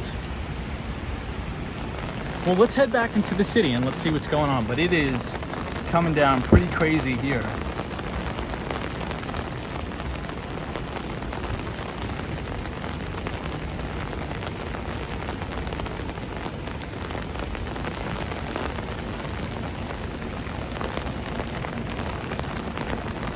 We are at the Hudson Yards and it's probably about 75 or 80 degrees here in New York, and it is raining pretty hard.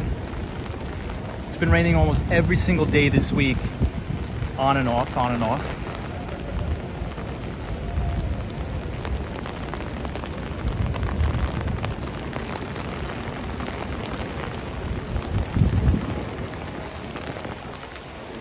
The Swan says it's too much to be walking around in. Solo 401 says, I use a program that uses artificial intelligence to improve your photos. Very interesting. Solo 401, what's it called? If you don't mind us asking. Yeah, there's so many different things. There's so many use cases for AI. That's why I recommend, you know, if anybody is looking for an industry to break into, you know, data science is really a very good industry to sort of try to make your way into. Because in order to make good AI, you need very good data. We need our data scientists. Skate Pro, did you read the article about Pentagon cancels 10 billion Jedi? Yes, I did. 10 billion Jedi cloud contract that Amazon and Microsoft were fighting over. I did read about that. So I think the deal is still going to go through, in my opinion, but they're just going to split it between the two cloud providers. And I think they're doing that as a diversification strategy. Due to all of the cybersecurity stuff, that's going on and all the hacks and all the attacks. So I think Microsoft and Google will split the deal. I mean, excuse me, Microsoft and Amazon.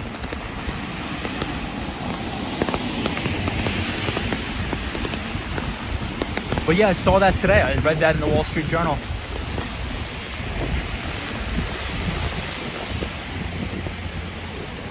Yeah, so there's a lot of tech companies that get the majority of their revenue from big government contracts. One in particular is called Palantir Technologies, which has a lot of government contracts, or a lot of revenue comes from government.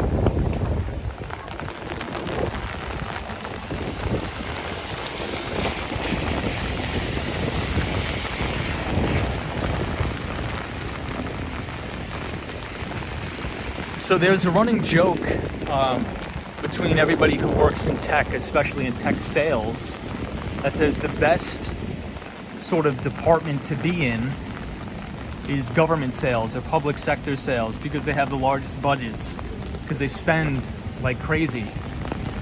So if anybody's looking for a good career path, I would definitely work at a software company and sell software into public sector. Stone Kicker says, I use AI to go bonkers. Soho Guy says, true abundance. Use augmented reality just to bring abundance to everybody. Very interesting. Speaking of Amazon, we are passing Amazon and JP Morgan Chase right here at the Hudson Yards.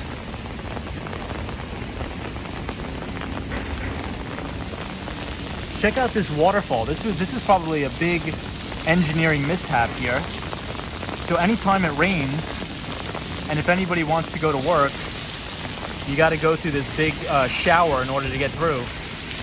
That's a pretty bad engineering on their part. Soho Guy says, hey Tom, wouldn't it be cool if you could get 2,000 books for 99 cents? I think that would be great, and I think you can. You could probably get 2,000 books for free if you just download the PDFs online, right?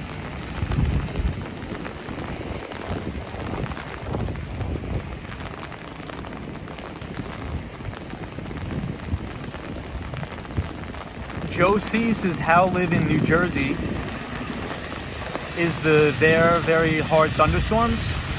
I don't live in New Jersey, but I do think that we have a lot of people in the chat that do live in New Jersey, like Sunshine After Rain. I think she's from New Jersey.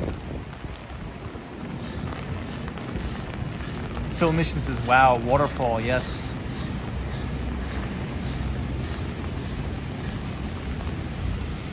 Phil Mission, I was checking out some of your biking videos, man. They're awesome.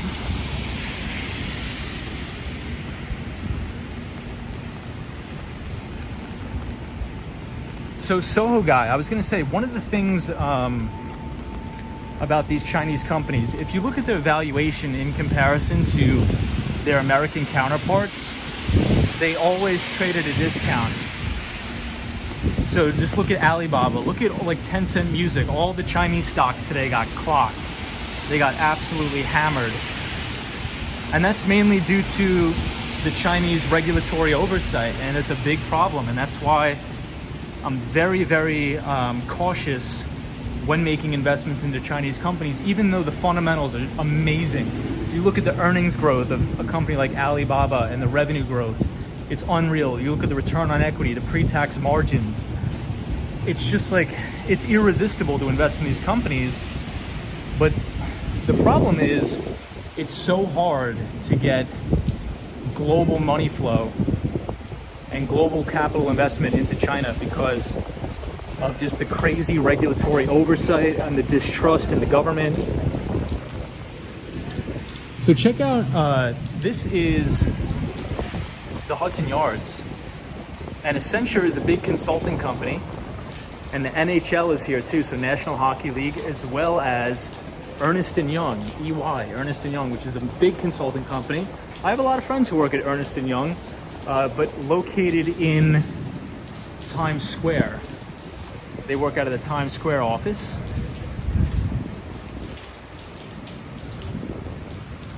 But it looks beautiful in there, wow. Looks amazing. Soho Guy says, hey Tom, wouldn't it be cool if you could print 3D form atoms and build a car within minutes from air atoms, then turn the car back into an air atom? Yeah, I think that would be pretty interesting.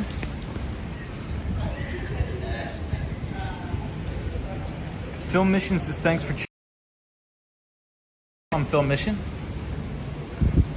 So let's check this out. This place looks pretty cool. We're here at the Hudson Yards. This place looks amazing. It looks like it's all lemons. Wow. Hey.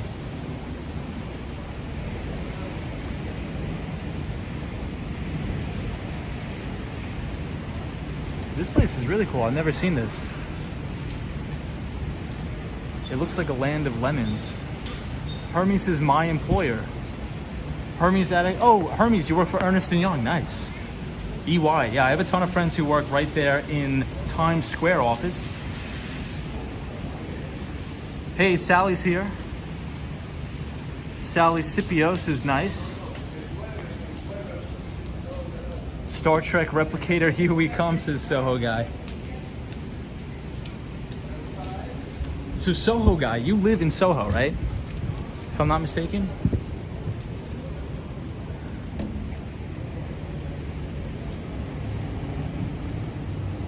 Cosmo says, wow, I've never seen those lemons, me either. Yeah, photos from around New York says, what in the world? Cosmos says, random question, but do you learn more from your personal connections or the internet? I think I probably learned the most from working, because when I'm working, I meet with a lot of clients. And if you're meeting with the chief technology officer or a COO of a company, you know, they really, really tell you their problems, and you really get to understand their needs, especially from a technology budget standpoint.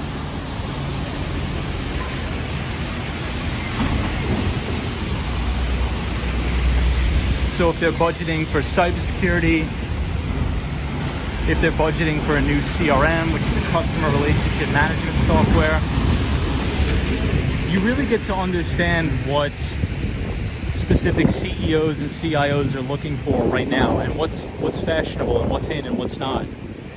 And also you get to interact with C-suite executives from multiple different companies, from different sectors of the economy. So for example, the healthcare sector is where I spent most of my time selling EMR software and electronic visit verification software. So I think I learn a lot from connections. I think it's very important. I think the most important thing in life are the people you know. But also on the internet, right? So like we talked about before on the stream, I think one of the most important skills somebody could learn in their life is being an autodidact, right? Because the internet is a huge database.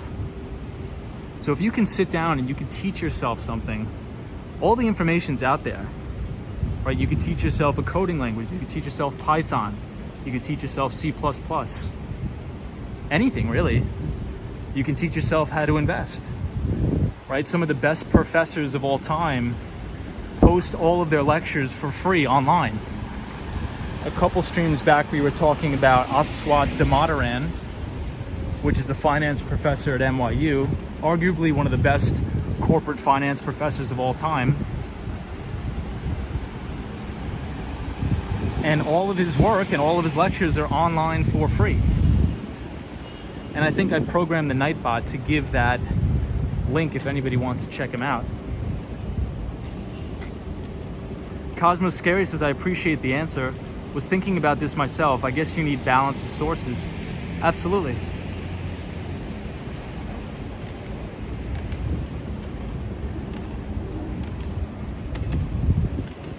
But I would always be learning, right? So like, for example, if you want to learn about artificial intelligence, well, there's people like Dr. Kai-Fu Lee out there that are giving their UCLA conferences for free, right? So somebody that goes to the University of California or UCLA,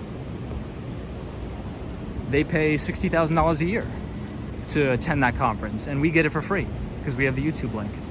right? So it's all about craving that information and putting in the work, right? Is it a lot harder to teach yourself things? Of course, because you're not going to have a professor that's going to spoon feed you the information.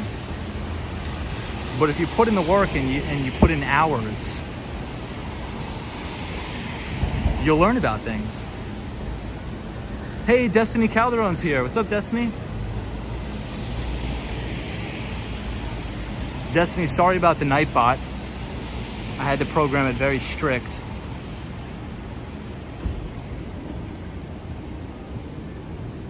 So here we are, 34th Street, Penn Station. We have a lot of lightning tonight. We are at Madison Square Garden. Oh, Soho guy, you have Hermes Addict says I do. What's the link? So Hermes Addict, what is the specific thing that you want to know? And I'll tell you what the link is.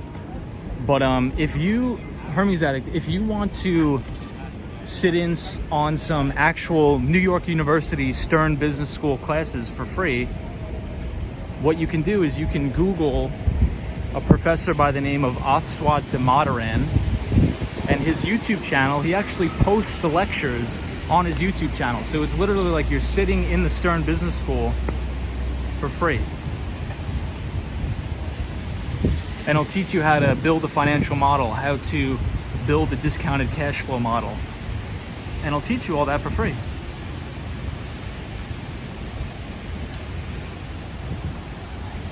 Soho guy says you only got one large window, got it. But sometimes small spaces, Soho guy, is better. I think you could, think a lot better, good for creativity. You don't really need a big space.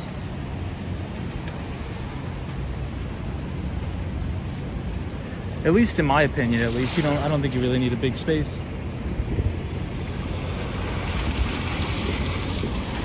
So check out the Empire State Building now. Hermes Addict says, yup, that professor, what's his name spelling? I don't know how to spell the name, but I think we do have a command for Nightbot to drop it.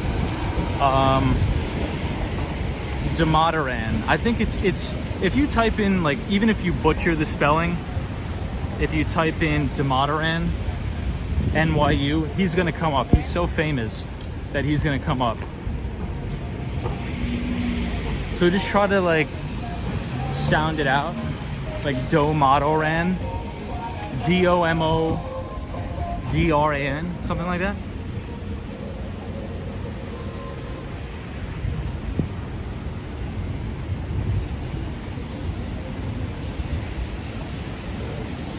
Yeah, sorry about that, Hermes Addict. I just don't know how to spell it, but I promise you he's gonna come up. He makes appearances on CNBC all the time.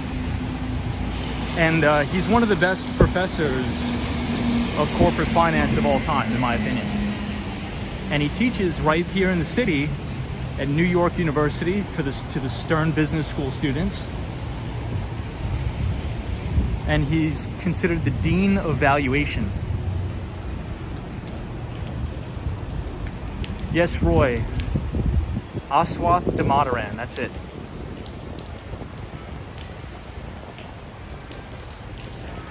And he also has a couple of books. So if you go on Amazon, you can buy a lot of his corporate finance books used for like $3 or $4. Hey, but Destiny Calderon is here. What's up, Destiny? Hope you had a great 4th of July weekend. We're just walking around tonight in Manhattan. Unfortunately, no skateboard. We're rained out, but Hermes Addict said you found him. Awesome. That's perfect. So if you're interested in, that's really like educational corporate finance, right? So if you want to know like the really boring stuff, like how to evaluate a business, how to discount a cash flow, you're gonna learn. That's the guy.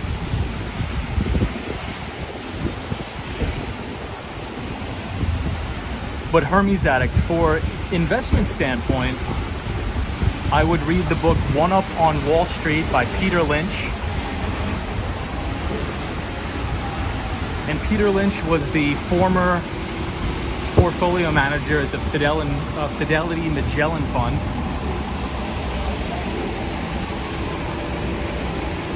And he ran that fund for almost 20 years. And I think every single year he outperformed the S&P 500. Destiny Calderon says, I had a great week. It was your father's birthday on the 4th of July. Wow, that's awesome, Destiny. Well, I hope you had a great one.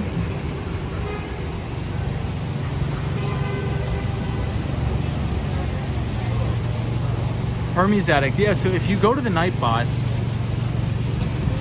Hermes Addict, if you look at the Nightbot and you see what books it drops in the chat, I would start by reading all those books and you're going to learn a lot of stuff.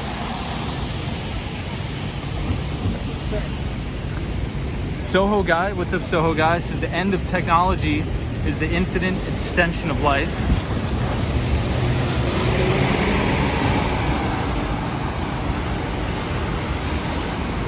So here we are on 34th Street. We're coming up to Herald Square by the main Macy's.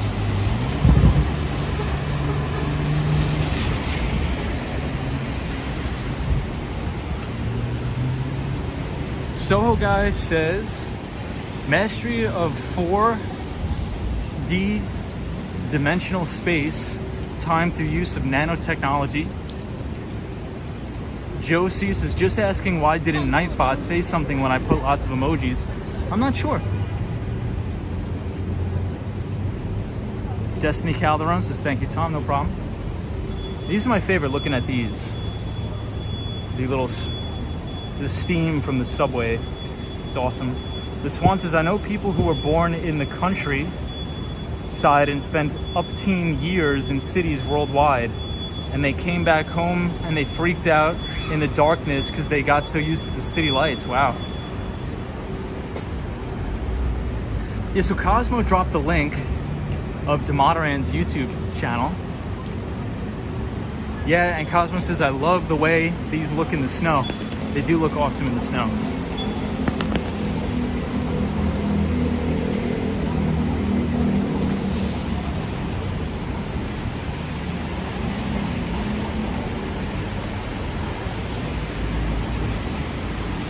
Hey, Champagne is here. Says good night, everybody.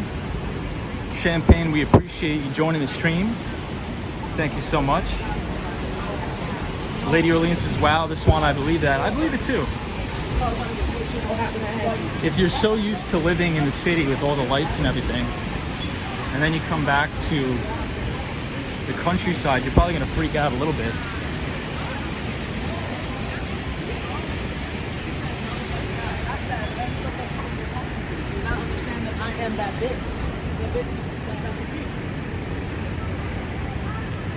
Champagne says, I'm happy to be here. Sorry I'm late. No, not at all, Champagne. The topic of today's Champagne was artificial intelligence. So we were talking about AI and a very interesting interview with Dr. Kai-Fu Lee. So feel free to check out the replay if you want to join in on that conversation, if you want to join in. Very interesting stuff from an investment standpoint and from a career standpoint going forward.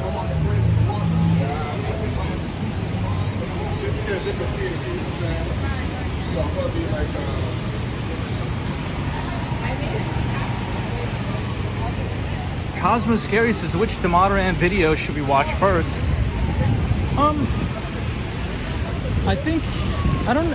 wouldn't recommend in any particular order, but if you want to learn how to do something specific, like build a discounted cash flow model, maybe you could search his channel for keywords like discounted cash flow or, you know, valuation, or just even like a broad video. But what I'll do is I'll program the Nightbot to drop a link to a specific video for you guys.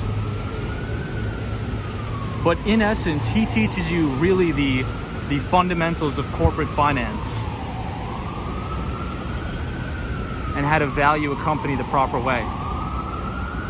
Solo 401 says, we were talking about the rise of Skynet and the Terminators. So true. Hey, Disney cast members here. I haven't seen Disney cast member in so long. Oh my God, Disney cast member, what's up? This is any kind of intelligence is refreshing these days. So funny. So Disney cast member, we're not on a skateboard tonight. We're just walking around because of the rain. Soho Guy says, I'm fascinated by space travel, so am I.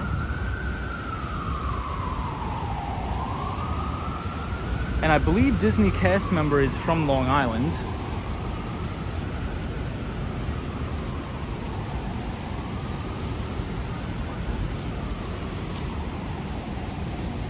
Sunshine New York says, Soho Guy, yeah, I see Mr. Spacey. The Swan says, Lady O, seriously, I'm amazed at night. The lights around New York City, always looking at them. The darkness of the countryside I'm referring to is really, really dark. Interesting. So the Swan, I'm assuming you live in the countryside in Ireland. Hey, Disney cast member says, thanks, I was in New York City on vacation in the Upper West Side. As you recommended, had a great time. That's awesome. So Disney cast member, I hope you went to some of the Thai restaurants we were talking about. My favorite Thai food place here in Manhattan is Sen, which is on 83rd Street. Really, really great place.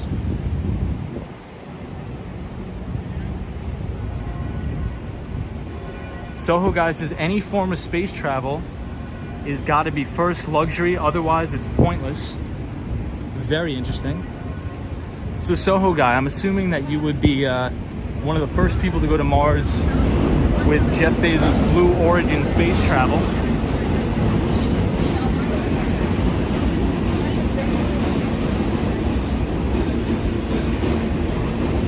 Disney cast member says, I live in Arizona.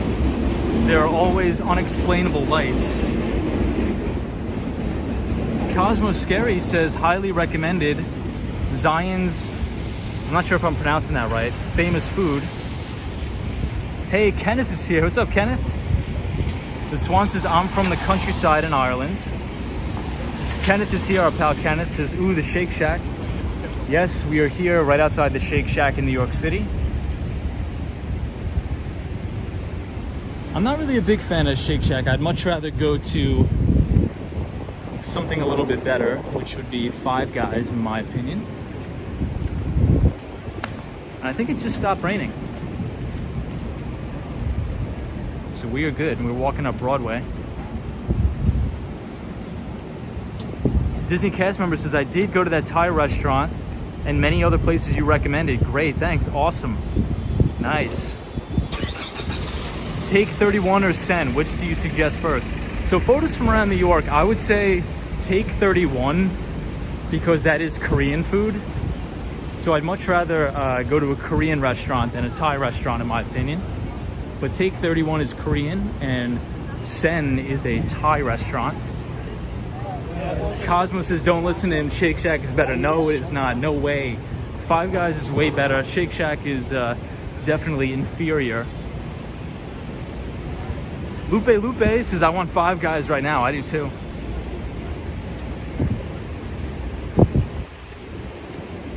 Every time I go to Five Guys, I get a milkshake. A peanut butter milkshake. Lady Orleans says, Korean food, amazing. Yeah, Solo 401 agrees. Korean food, Five Guys. Sunshine New York says, the Swan, it is true I had experience going into a suburban area and it took a while to get used to the darkness. Wow. Yeah, crinkle cut fries are garbage. Garbage. Really, really trash. I would never eat that. Crinkle cut fries. Very terrible. Solo's 401, I agree. Kenneth says Shake Shack. I think we're split 50-50 in the chat here on the Wall Street Skate Bro channel. I think 50% of the subscribers or the viewers like Five Guys, 50% like Shake Shack. Interesting.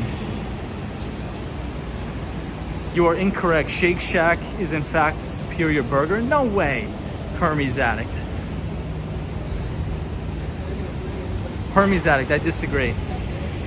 Disney cast member says, I also spent time on Long Island, Robert Moses Beach, and went out to Southold to research my ancestors and found that founded Long Island, all in a great trip. That's awesome, Disney cast member. So I was out on Long Island too. I went out to Massapequa for the 4th of July. It was great, had a great time. Every time I close the umbrella, it starts to rain. It's so funny.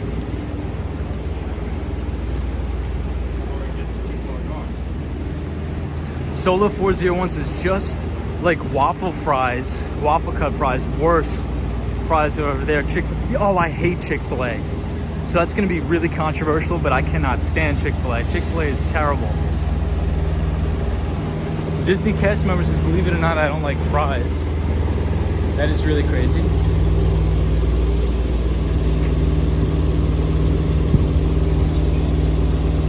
Gerald Lee, Five Guys gets my vote. I vote Five Guys too. Believe it or not, I don't like fries, says Disney cast member. Photos from around New York says Five Guys, Shake Shack. Interesting. Solo 401 says I hate Chick-fil-A too. That a boy. There we go. Champagne says I've never had Five Guys or Shake Shack. I'm from Jamaica. You gotta try it, but only try Five Guys. A Soho guy says Chick has dry tenders. I agree, Tom. Chick-fil-A is total garbage. I don't understand why anybody likes Chick-fil-A. Gerald Lee says I strongly dislike Chick-fil-A also. Yes, there we go. Kenneth says I was there for the 4th from the country where I live. It was great. As a side note, do not try to drive around the city on the 4th. I agree, Kenneth. Traffic is going to be nuts. And it's raining again. Every time I close the umbrella, it starts to rain.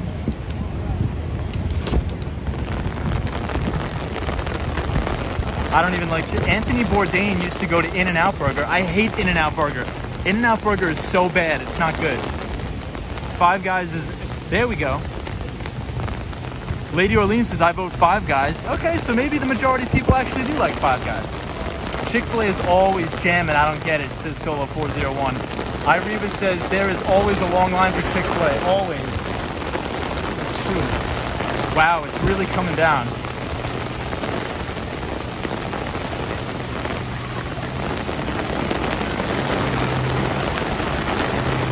Wow. Lady Orleans says, Tom, it's going to rain all night. Popeye's chicken is horrible, says Solo 401. Gerald Lee says Chick-fil-A is horrible. Chick-fil-A is horrible. I hate Chick-fil-A. No good.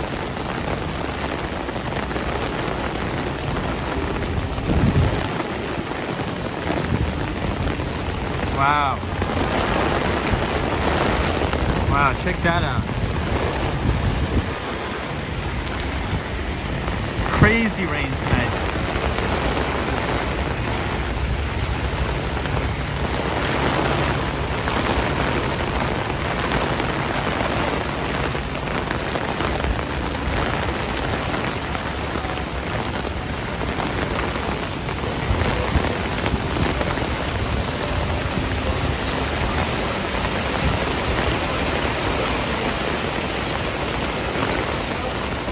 It is coming down like crazy here in New York, guys. Thank you, Jonathan, for subscribing. I appreciate it. Thank you so much, Jonathan. Disney cast members is yuck, Arby's. Phil Mission says I lined up for In-N-Out in LA. Didn't eat it, was bad. Yeah, In-N-Out's terrible. It's so small. I've never seen anything so, like, the food is so small. Like, how do these people eat?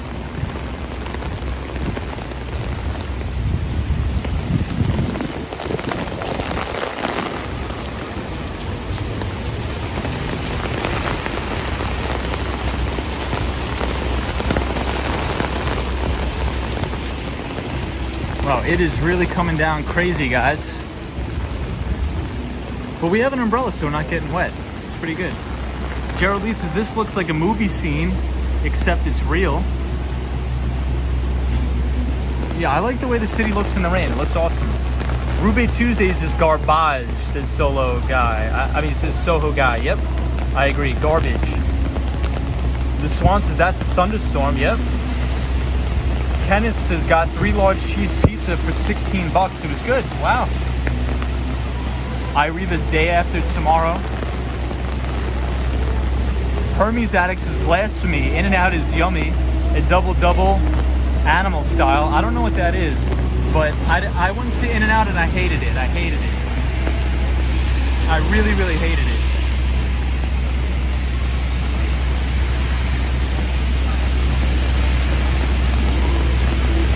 Photos from around New York says, where does everybody stand on Denny's?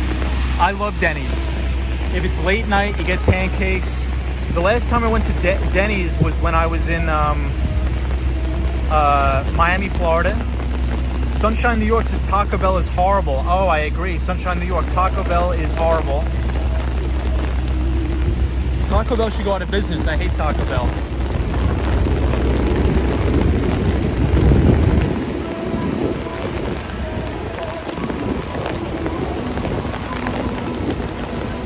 Disney cast member says, my friend from New Jersey went to New York City on the 4th and he posted that 99-cent pizza tastes like 99-cent pizza. Interesting. Gerald Lee, too much sodium. Ireva says, I used to like Denny's. I hate it now. Everything is fried. I just like the pancakes if I'm gonna get breakfast. The ABX girl says, I had Denny's once. I felt my blood pressure go up 100 points. Patrick New York says, I never had Taco Bell. Patrick New York, I never had Taco Bell either, but it's just repulsive even looking at it. I like locally owned taco shops, says Soho Guy, I agree. Taco Bell is crap in a bag, look it up, says Sunshine New York. I agree with that. Roy says, In-N-Out is very popular here in California, but I like a place called Nations. Interesting. Gerald Lee says, oh no, it's Celine. So this is Times Square in the rain. It actually kind of looks pretty nice. And for me to say anything positive about Times Square is pretty rare. Hermes Addict says Taco Bell is disrespectful. Super disrespectful.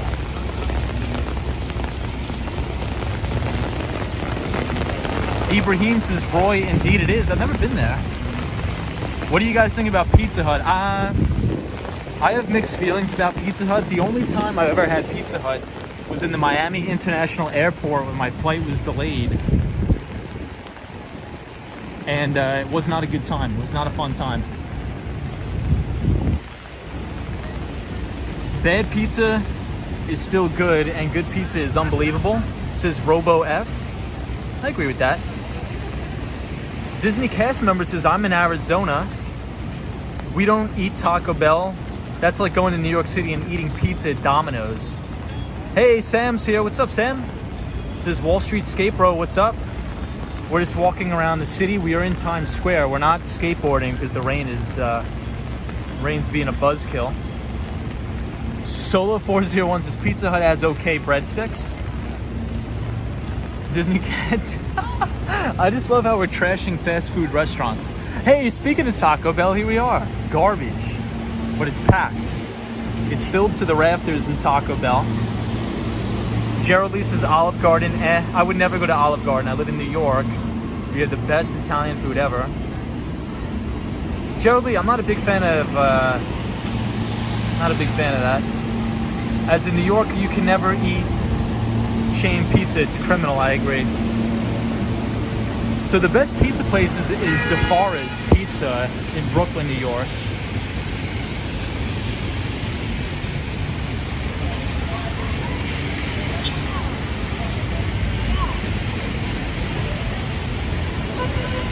Disney cast member says, so I heard Action Kid mention you.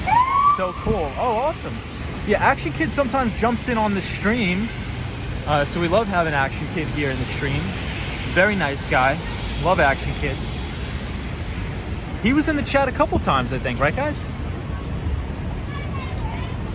Patrick, New York, that Taco Bell sells beer. The ABX girl says Papa John's was in Riverdale, the Bronx, for 6 months. That's sinful. So sinful. Solo 401 says, yes, sir. Roy says, I like Blaze Pizza, medium pizza with unlimited toppings for $10. Isn't LeBron James behind Blaze Pizza? Grand Slam and Home Fries. It says, Tom, you have to check out a couple other pizzerias. Okay. I'm gonna check. I mean, I like Made in New York pizza on the Upper West Side. All the rain will slow the bullets down. Sweet. Oh, that's messed up, man. That's so funny though. Yeah, we had a lot of gangbangers here in Times Square, but you know, I think the NYPD is doing a good job.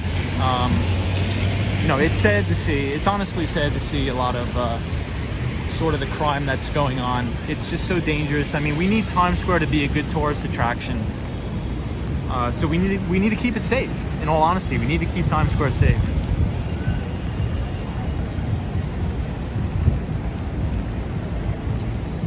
Lady Orleans says, yes, Action Kid stops in a couple times. Gerald Lee says, there are too many amazing locally owned restaurants in New York City to eat at a chain. I agree. Roy says, yes, LeBron is part owner of Blaze Pizza. Tony's Pizza in Brentwood is fire. I think I've been there in Brentwood, New York, on Long Island. What do you think of Paulie G's in Greenpoint, Brooklyn? I've never been there. Photos from around New York. My favorite pizza ever was in Ossining, Lucky's Pizza. Oh, Ossining, that's in upstate New York, I think, right? I think I actually went there. I've been to that town. I took the Metro North to get there a couple times. But I appreciate all the new subscribers. Thank you everybody for joining the channel and subscribing, and all the new viewers. Thank you so much for watching. I get the notifications, but sometimes they go past way too fast, so I can't read your names out. So thank you everybody that is a new subscriber to the channel. Thank you so much. Disney cast member says, my father owned a Texaco in Brentwood for 38 years. Wow. That's really crazy. That's wild. I don't like Two Bros Pizza, says Solo 401. Yeah, I think that's like the dollar slice place, like the 99-cent, really garbage, low quality pizza. But not for nothing, there's actually one place in New York City where the dollar slice is really good, and it's right next to Grand Central Station. And that is the only place in New York City that has good dollar pizza.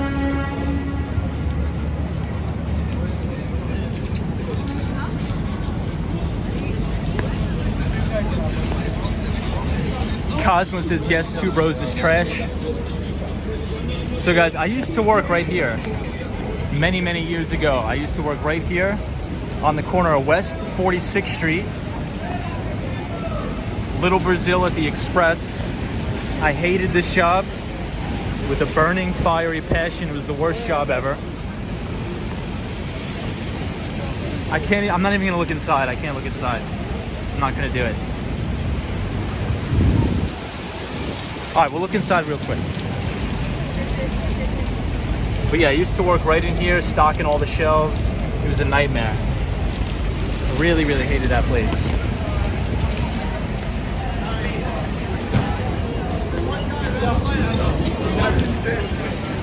You said now Hermes, yeah, LOL. Shirt folding store, yep. I worked there for many years.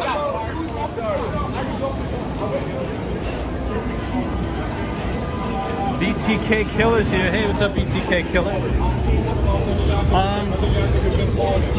I think I just worked like folding the clothes at night. So my shift was from 3 o'clock in the morning. No, excuse me. My shift was from 9 p.m. to 3 a.m. Almost every day. It was terrible.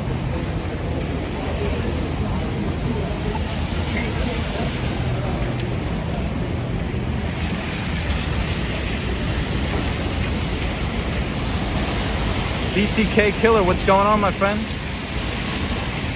Lady Orleans is Express, oh boy. Retail sucks. I will never do that again either. Yeah, Sunshine, New York. I think anybody who's ever worked in retail understands how terrible retail is.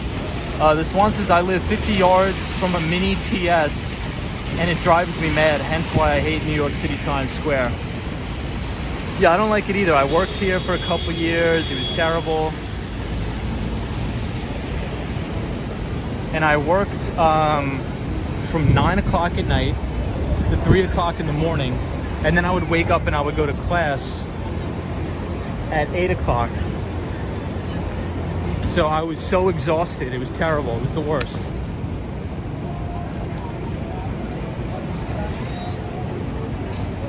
Sam says, I love working retail. Yeah, I guess it just depends. I mean, if you like that type of thing. I think everybody's different. Well, then again, for me, it was very repetitive. Like, I was just folding clothes and putting... I think we used to call it foreplan or whatever. So I would, like, fold the clothes, put things back up. Hey, Mini-Me's here. Yeah, so I had to program the Nightbot to be very, very strict. So the Nightbot doesn't like any emojis for some reason. So I apologize if the Nightbot is spamming anybody or is banning anybody, because one night we got hammered in the chat with people putting like racist comments and like millions of emojis with like middle finger emojis. Mini-Me says, oh, that's an actual robot. Yeah, it is. Yeah, so I had to program the bot to be very strict, so I apologize.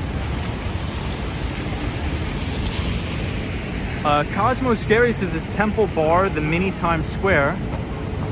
I'm not sure. Sam says, only if you like people.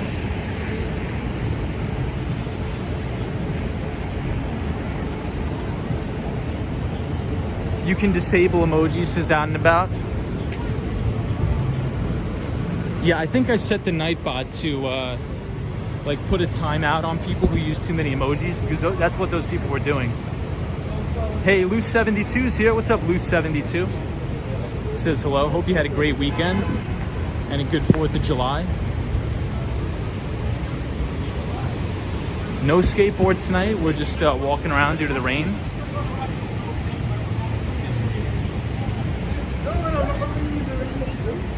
Gerald Lee says, Tom, do you use the plastic Hins shirt folder to fold shirts at Express? Yes, we did. Yes, we did. So, Gerald, we had to use pins. We had to use pins to press the shirts, and we had to iron them too. So I would have like thousands of little mini holes in my fingers from trying to pin together all the stuff. It sucked.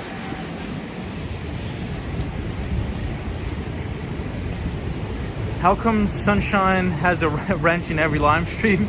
Does she get paid for it? I think it's just a moderator.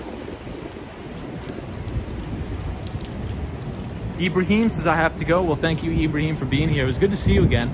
Good to see everybody again. I think the last time we did this was, what, Friday? No, Thursday. I think I took off Friday, Saturday, Sunday, Monday.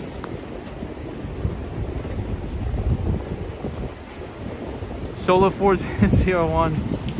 Take it easy, Ibrahim. K&K is too sweet, I agree. Are you close to Margaritaville? I'm not sure, Out and About. I've never been there, but I think it's like, what, a country music sort of thing. I'm not too sure. That guy had a nice longboard for everybody who likes longboarding.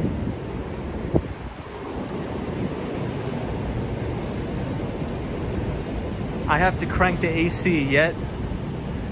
Might have to cave in soon. Oh, Out and About, is it that hot in Canada? So we are passing by the Barclays Investment Bank right here in the northern part of Times Square. And Barclays is right next to the BNP Paribas, which is a French investment bank. And I was working in the office the day that the helicopter crashed on top of the BNP Paribas. It was crazy that day. Everybody was super worried that day.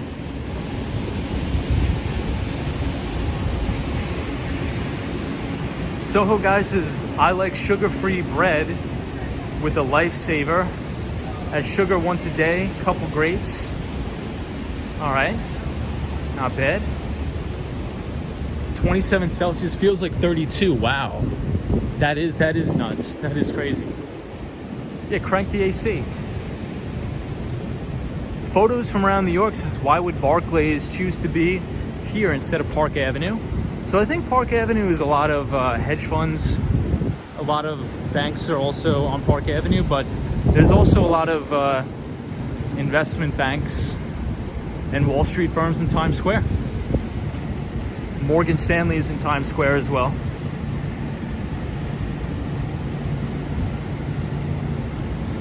And a lot of consulting, so technically, I mean, it's 42nd Street and 5th, so not really Times Square, but it's a block away.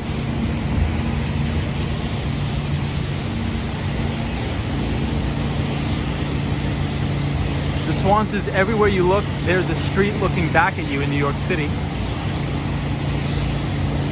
AC is too cold. Wow, Disney cast member said the thermostat in my car said 110 degrees today. That is nuts. Cosmo says, I keep my room at 18.33 degrees Celsius.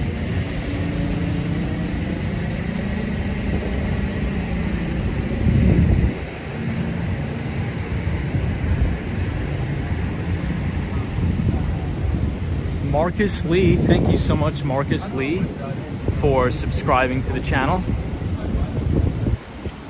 Or I think that's how to pronounce your last name, L-E-A, Marcus L-E-A. Thank you for subscribing to the channel, I appreciate it. Thank you to all the new viewers and subscribers, appreciate it. Thanks everybody. So this is the Mizuho right here. So Mizuho is a Japanese investment bank. Mizuho. Disney cast member says, whoa, that looks slippery. Yeah, it does.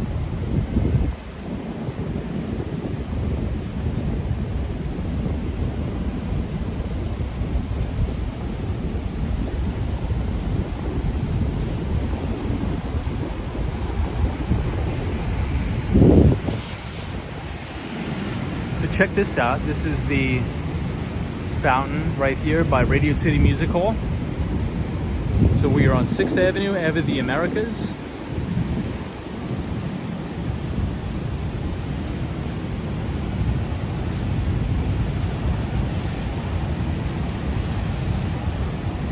Cosmo Scary says, Bill Gates recommends keeping your room at 65 degrees to sleep better. Hey, and Josh D is here. What's up, Josh? Josh, unfortunately, we got rained out again. So no skateboarding today. We were just walking around. And today we were talking about artificial intelligence. So we had a good conversation about that.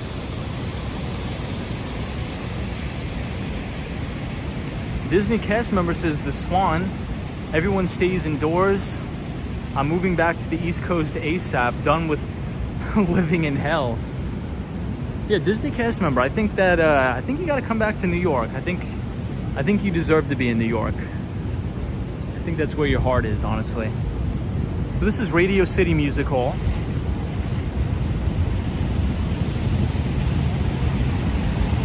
Sunshine New York says, Cosmo, so true. Yeah, I think I like sleeping when it's a little bit colder. Hey, Sunshine After Rain, what's going on? Just hello, Tom. How are you, Sunshine After Rain?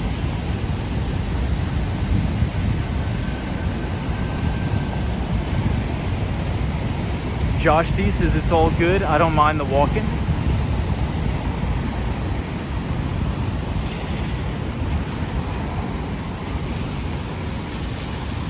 Yeah, so Josh, there's an interview that I was telling everybody to check out. It's by a guy, Dr. Kai-Fu Lee. And he has a wealth of experience and knowledge in artificial intelligence and machine learning. So if you put exclamation point Kai Fu, so exclamation point KAIFU into the chat, it'll drop the link. Check it out. And if you want to rewatch the stream, we sort of go into it and we talk about it. But this is like, in my opinion, it's a must watch. It's like a prerequisite for, you know, any sort of, if you're trying to build an investment thesis, or even if you're trying to change, you know, get a new job or something like that. It's so helpful. Like it's amazing. Unbelievable interview. And it was at the UCLA China Business Investment Conference. So we're across the street from the Neuberger Berman and the UBS. So Photos from Around New York says, pardon, Take 31 is open until midnight every day. I'm not sure about that. I think the latest I've ever been there was like 9:30 at night. And right across the street from the Neuberger Berman is UBS.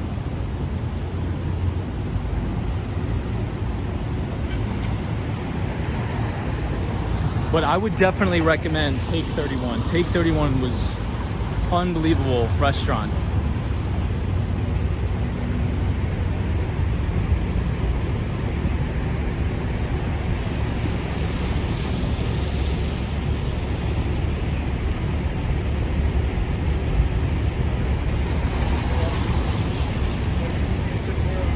Yeah, out and about it says Bill Gates can afford it. Wait, his ex-wife has half his income now. I know. So I don't know if anybody's been following. I don't really want to get too much into the conspiracies. But Bill Gates is in some hot water. I mean, have you guys been reading the stuff that's coming out about Bill Gates?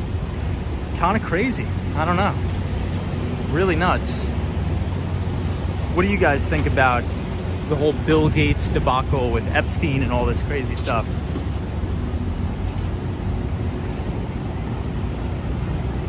Braised pork belly appears to be high on the list, or cod roast seafood. Yeah, so I had the pork belly there, but I also had the seafood pasta. So check out the seafood pasta. Yeah, Photos from Around New York, check it out. I don't really want to get into it on the stream, or else we're going to get demonetized and shadow banned. But Bill Gates, it's really, really disheartening, honestly. The stuff that's coming out about Bill Gates, extremely, extremely disappointing and disheartening. Zap balances Bill Gates is going to jail. Lock him up with the rest of them. Oh boy. Here we go. Out and About says Gates is part of the Pervert Club. We just opened up a can of worms. But I mean, in all seriousness, it's terrible. It's really, really terrible what's going on. It's, you know, I think a lot of people like to make jokes about it and, you know, try to, but at the end of the day, these are real people, right? And abuse is real. And, you know, I think that these people, just because they're billionaires and they have so much money and influence, they think they can do whatever they want, and that's not the case. It's disgusting, in my opinion. Just because you're a billionaire doesn't mean you're untouchable. It doesn't mean you can abuse other people.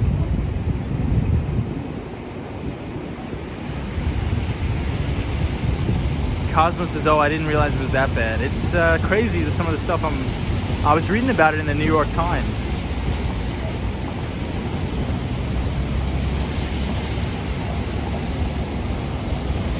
Out and About says, but he devoted into a tabloid featuring secret bedroom investigations. Yep.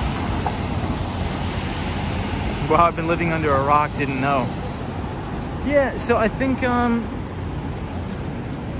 you know, and I think Melinda Gates is sort of also exposing some of the stuff, but there's also theory that says Melinda Gates is just saying this because they're going through a divorce or something like that. But I was reading a really interesting article in the New York Times about it. Sam says Bill Gates makes a few calls and it all goes away. Yep. Kenneth says, I'm still here getting ready for work. Third shift, it sucks. Damn, Kenneth.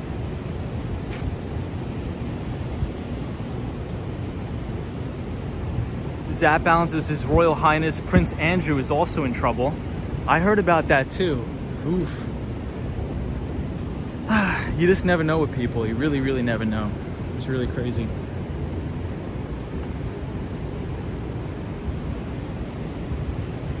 And not to go down too deep in a rabbit hole, but you know, Donald Trump was buddy-buddy with Epstein too. And so was, well, not with Epstein, but if you look at Hunter Biden, some of the stuff that's coming out about him, he's like a sicko. He's like a real pervert.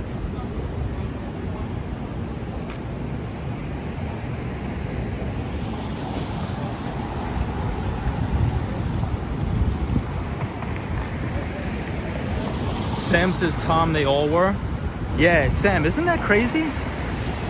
That's so crazy. I couldn't believe any of that. It's so wild. Well, I hope there's some sort of justice, but we all know how that goes. Solo 401 says power corrupts. Sunshine New York says, yep, the so-called elites have a sick mind. It's just insane. Yes, Sunshine New York, it's really, really crazy what's going on. And I think they're all involved in it. I mean, if you think about it from a political standpoint, I don't think it's just Republicans or Democrats. I think it's everybody across the board. Michelle McGraw's still here. Hey, Michelle. Michelle says, I can't believe you're still on and they're corrupt. I know, Michelle. It's crazy. Well, we were having an amazing conversation. I always get lost in these live streams. Those guys almost got clocked. I talk about this corner every time on the stream because this creates a blind spot here. This creates a blind spot and these cars come flying down the corner here. So you always have to watch. Those guys just almost got clocked.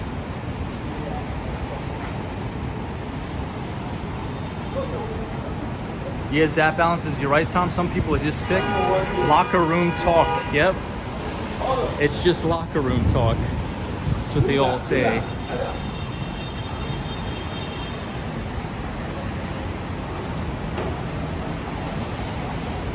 Yes, Disney cast member, that too. So Disney cast member says Bill Cosby just walks, said, and makes such a mockery of accountability. I agree. Sunshine New York clocked. LOL, you're so New York.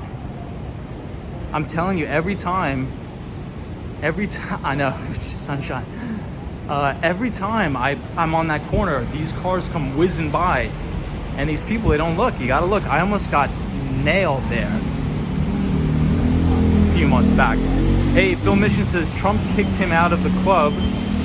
And also, he was the only person that helped with Epstein's first victim in 2009. Ooh, boy. Not good. Zap Allen says, oh, Bill Cosby needs to be put under the jail. I agree with that. So this is 157. Gerald Lee, on a happier note, Jimmy Carter and Rosalind just celebrated their 75th wedding anniversary. Wow. That's awesome, Gerald. Yeah, apologize to bring some dreary and miserable news, but it is crazy. The Disney cast member says Trump is the worst. Yeah, I mean, I think they're all terrible. All of them are quite repulsive. Disney cast member, I think the Trumps are terrible. I think the Clintons are terrible. I think the Bidens are terrible. I think everybody is just disgusting.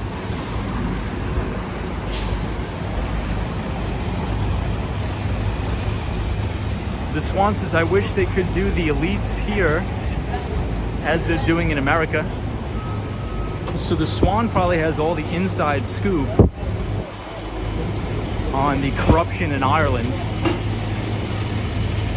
So God bless the Swan, God bless Ireland. Photos from around New York says Tom for mayor / prez. No way, I would never do that. I would never go into politics. But I appreciate that, photos from around New York. Kenneth says watch out for rats by the garbage. I know, Kenneth's crazy. Out and About says, I'm waiting for Cosmo to regain his eyesight like it's a miracle. Oh, regain his eyesight like it's a miracle. Hey, Melissa White. What's up, Melissa White?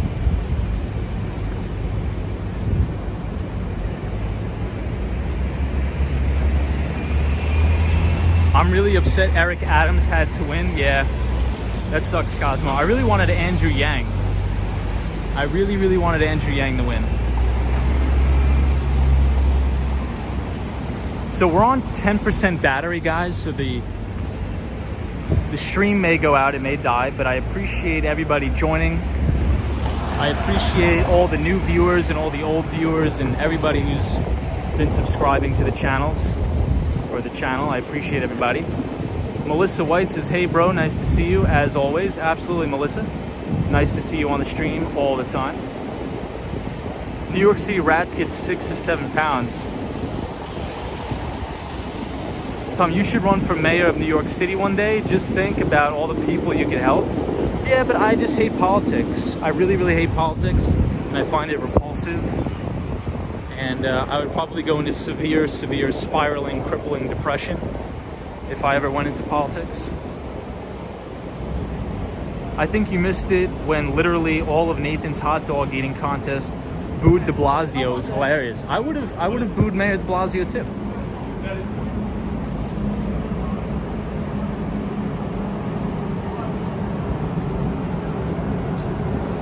I think Mayor de Blasio is terrible. I wanted Andrew Yang to win. I don't know anything about this new guy.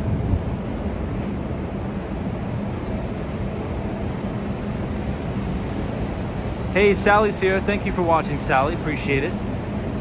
Hey, Dan's here. Dan Russell says, Americans are like the elephant tied to the chair. Together / united, we are stronger and can take back the country like our founding fathers intended. We are just scared to do so. Wow. Very powerful, Dan Russell. But Dan, good to see you again, my friend.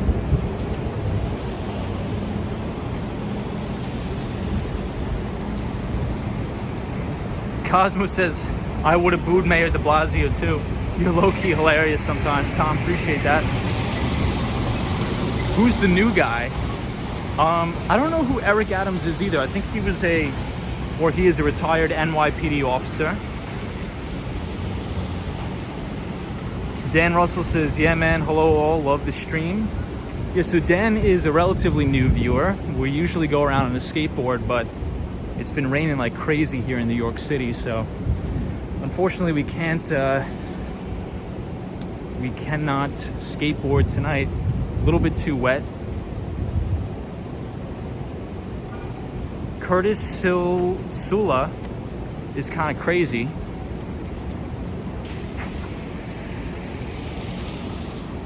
But I think he could tackle the crime wave in New York City. Interesting. Politics is a losing game, says Phil Mission. I agree with that. Phil Mission. I just think politics is very dirty. Very dirty game.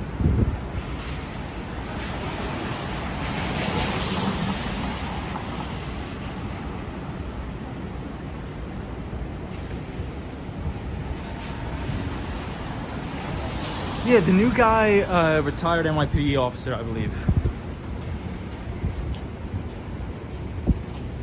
So I want to show you guys this building. This building is actually really cool. There's a very nice art gallery in here.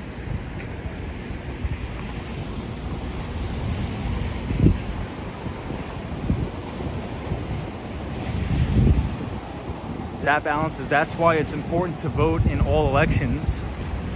Yeah, that's true. The people decide, not a small few.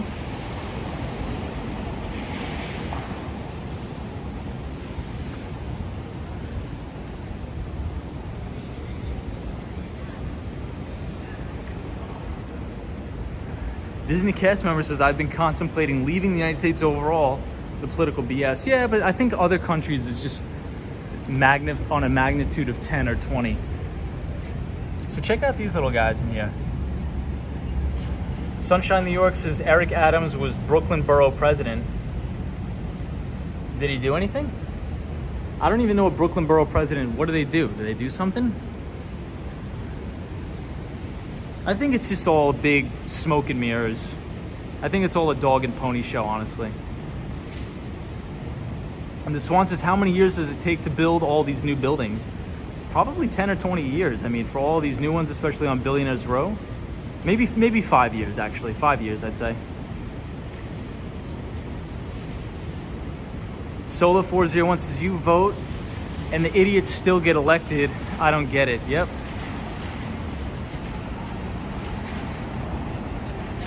I'm getting ancestral citizenship because of it.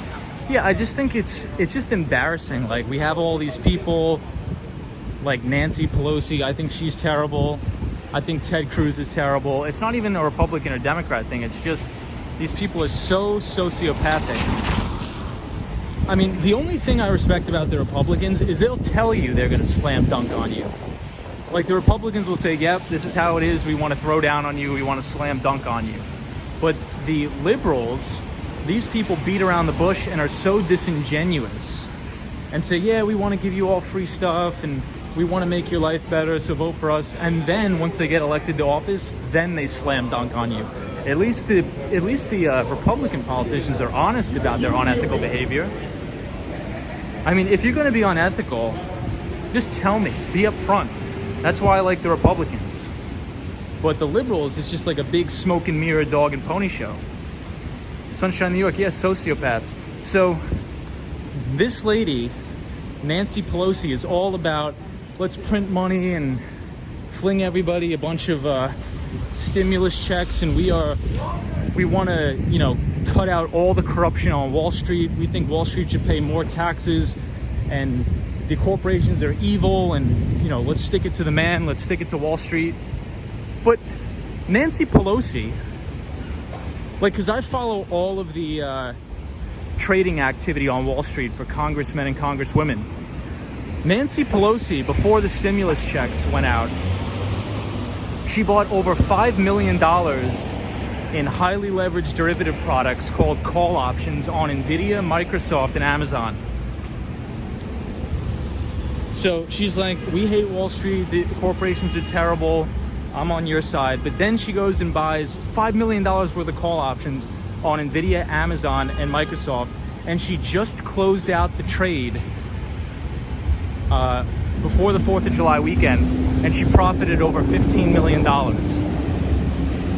So how is it that we let congressmen and congresswomen who have insider information, you're literally making the policies that these big tech companies have to abide by, and you're able to trade derivative products and trade stocks? Like, Nancy Pelosi, how do you have the time to trade stocks when you're supposed to be working for the people?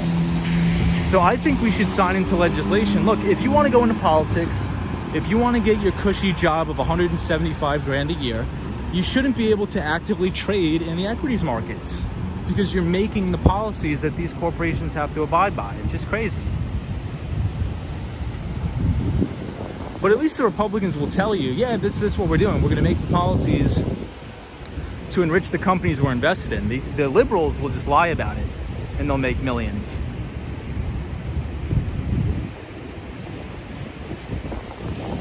Out and About says, you have to give her some credit, she wanted Trump out. No, Nancy Pelosi is terrible. She's a disgusting person. But both are. So is Trump. But again, it's like, the thing is, Trump will be honest and tell you that he's a sociopath, but the liberals will just hide it. Like, that's the problem that I have. Like, if you're gonna slam dunk on me and, you know, try to put me down, at least be upfront. And at least the Republicans are upfront with their sociopathic tendencies. But the liberals, they try to, like, beat around the bush, and they're disingenuous, and they have deceptive practices.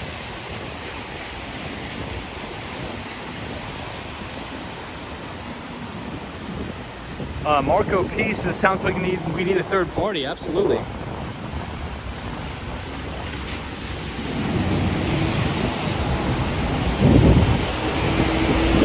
Trump honest, yeah.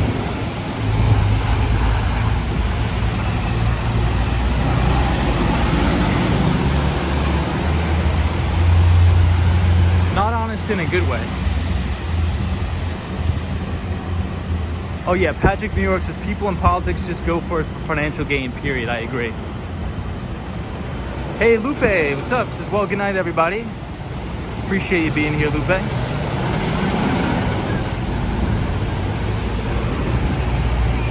Yeah, Zap Allen, I think what I mean by honest is that the Democrats or the people who lean liberal will tell you that they want to help you out, but in actuality they don't want to help you out. But at least the Republicans will be open and honest and say, look, I'm in here for the political gain. I want to enrich myself and enrich my family at the expense of you. Vote for me. Lupe, thank you for joining as always. Zap Allen says, I'm still recovering from drinking on the beach. George Washington warned against a two-party system. Yep. Yeah, so here's the interesting thing. Here's the interesting thing that's extremely, extremely interesting. So Nancy Pelosi, she makes $175,000 a year, which is a great income, right? You make 175 grand a year. But she's executing trades that are north of $20 million. Right? So you're executing these trades on Wall Street. She's essentially running her own hedge fund. Where do you get $20 million on $175,000 income? That's all I'm going to say. I think there's a lot of kickbacks, a lot of corruption.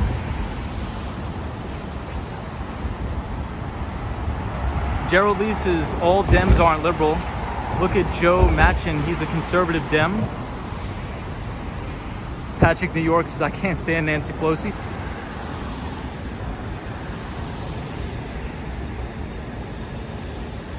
Sam says, good, Tom. Yeah, I just don't like politics. I just think it's super deceptive. These politicians are terrible, terrible people.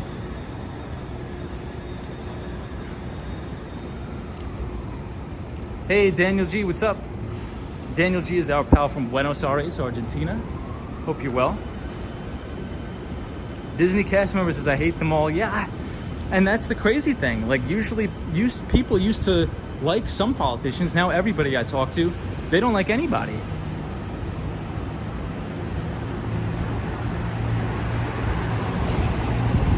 There's a lot of gold in them hills in California. Yeah, Solar 401, I agree. You shouldn't go into politics to get rich. Like, look at all these people in Congress. They're all rich. Mitch McConnell, all their net worth is like $20 million.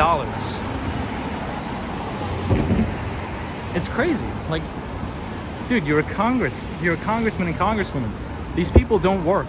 All they do is they just argue amongst themselves. While all the real Americans have to get up and go to work every day. Gerald Lee says the people in Congress only work about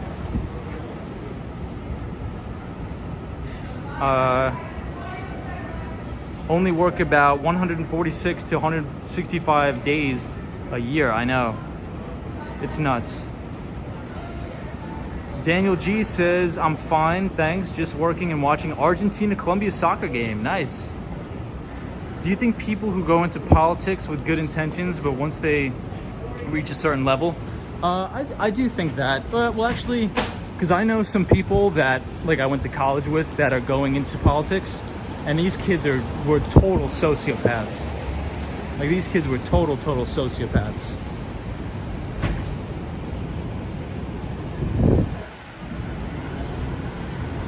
So I don't know. All right, everybody, but we're on 6th Avenue and 57th Street, and I'm gonna end it here.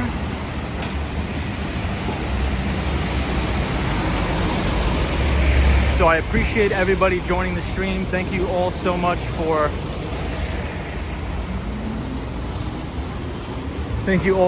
joining the stream. Hopefully the rain stops so we can skateboard around one day. But we do have to call it a night. So thank you everybody for watching. Yeah, Sunshine New York says we need to put them all in the projects in the Bronx to live there for 6 months on $800 a month income. I agree with that. Well, Lady Orleans, thank you for coming. The Swan, thanks so much. Champagne, thank you everybody for being here. And we will see you all in the next one. Please be safe, everybody. Soho Guy, appreciate you joining. Gerald Lee, as always, Disney cast member, good to see you again. Zap Allen, Hermes Attic, thank you so much, everybody, for joining. I do appreciate it. Daniel G, Dan Russell, all right, man, take it easy and have a good night. Sam is our pal from Toronto, Canada. Thank you so much for joining, Sam. I appreciate it. And hopefully we can get back on the skateboard soon and, you know, do these streams from the skateboard soon enough. Cosmo Scary says, good night, Thomas. Thank you so much, Cosmo. I appreciate it. Irebus says, this was a fun stream. Thank you. Thank you, Irebus. Thank you, Sunshine. Thank you, Solo 401. Patrick, New York, as always, thank you. The Swan, Night Skateboarder, and everybody. The Swan, thank you so much, man, for being here. I appreciate it. Sunshine, New York, Zap Allen, out and about, says thank you for taking us along. See you in the next one. Joe C says good night. Thank you so much, Joe C, for being here. All the moderators, Film Mission, everybody, old and new. I appreciate everybody that's here. I appreciate everybody coming, and we'll see you in the next one.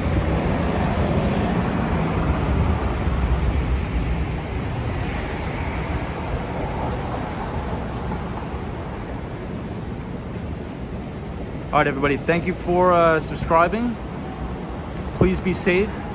Have a great Wednesday. It's already Wednesday. The week's half over. And we'll see you in the next one. Marco P, thank you so much. Solo 401, photos from around New York. Thank you, everybody. Fancy Face 1418 says good night. Mark Davis says, hi, Tom, welcome back. Hey, Mark Davis, we're just ending the stream, but we were talking about artificial intelligence tonight. Peace out, everybody.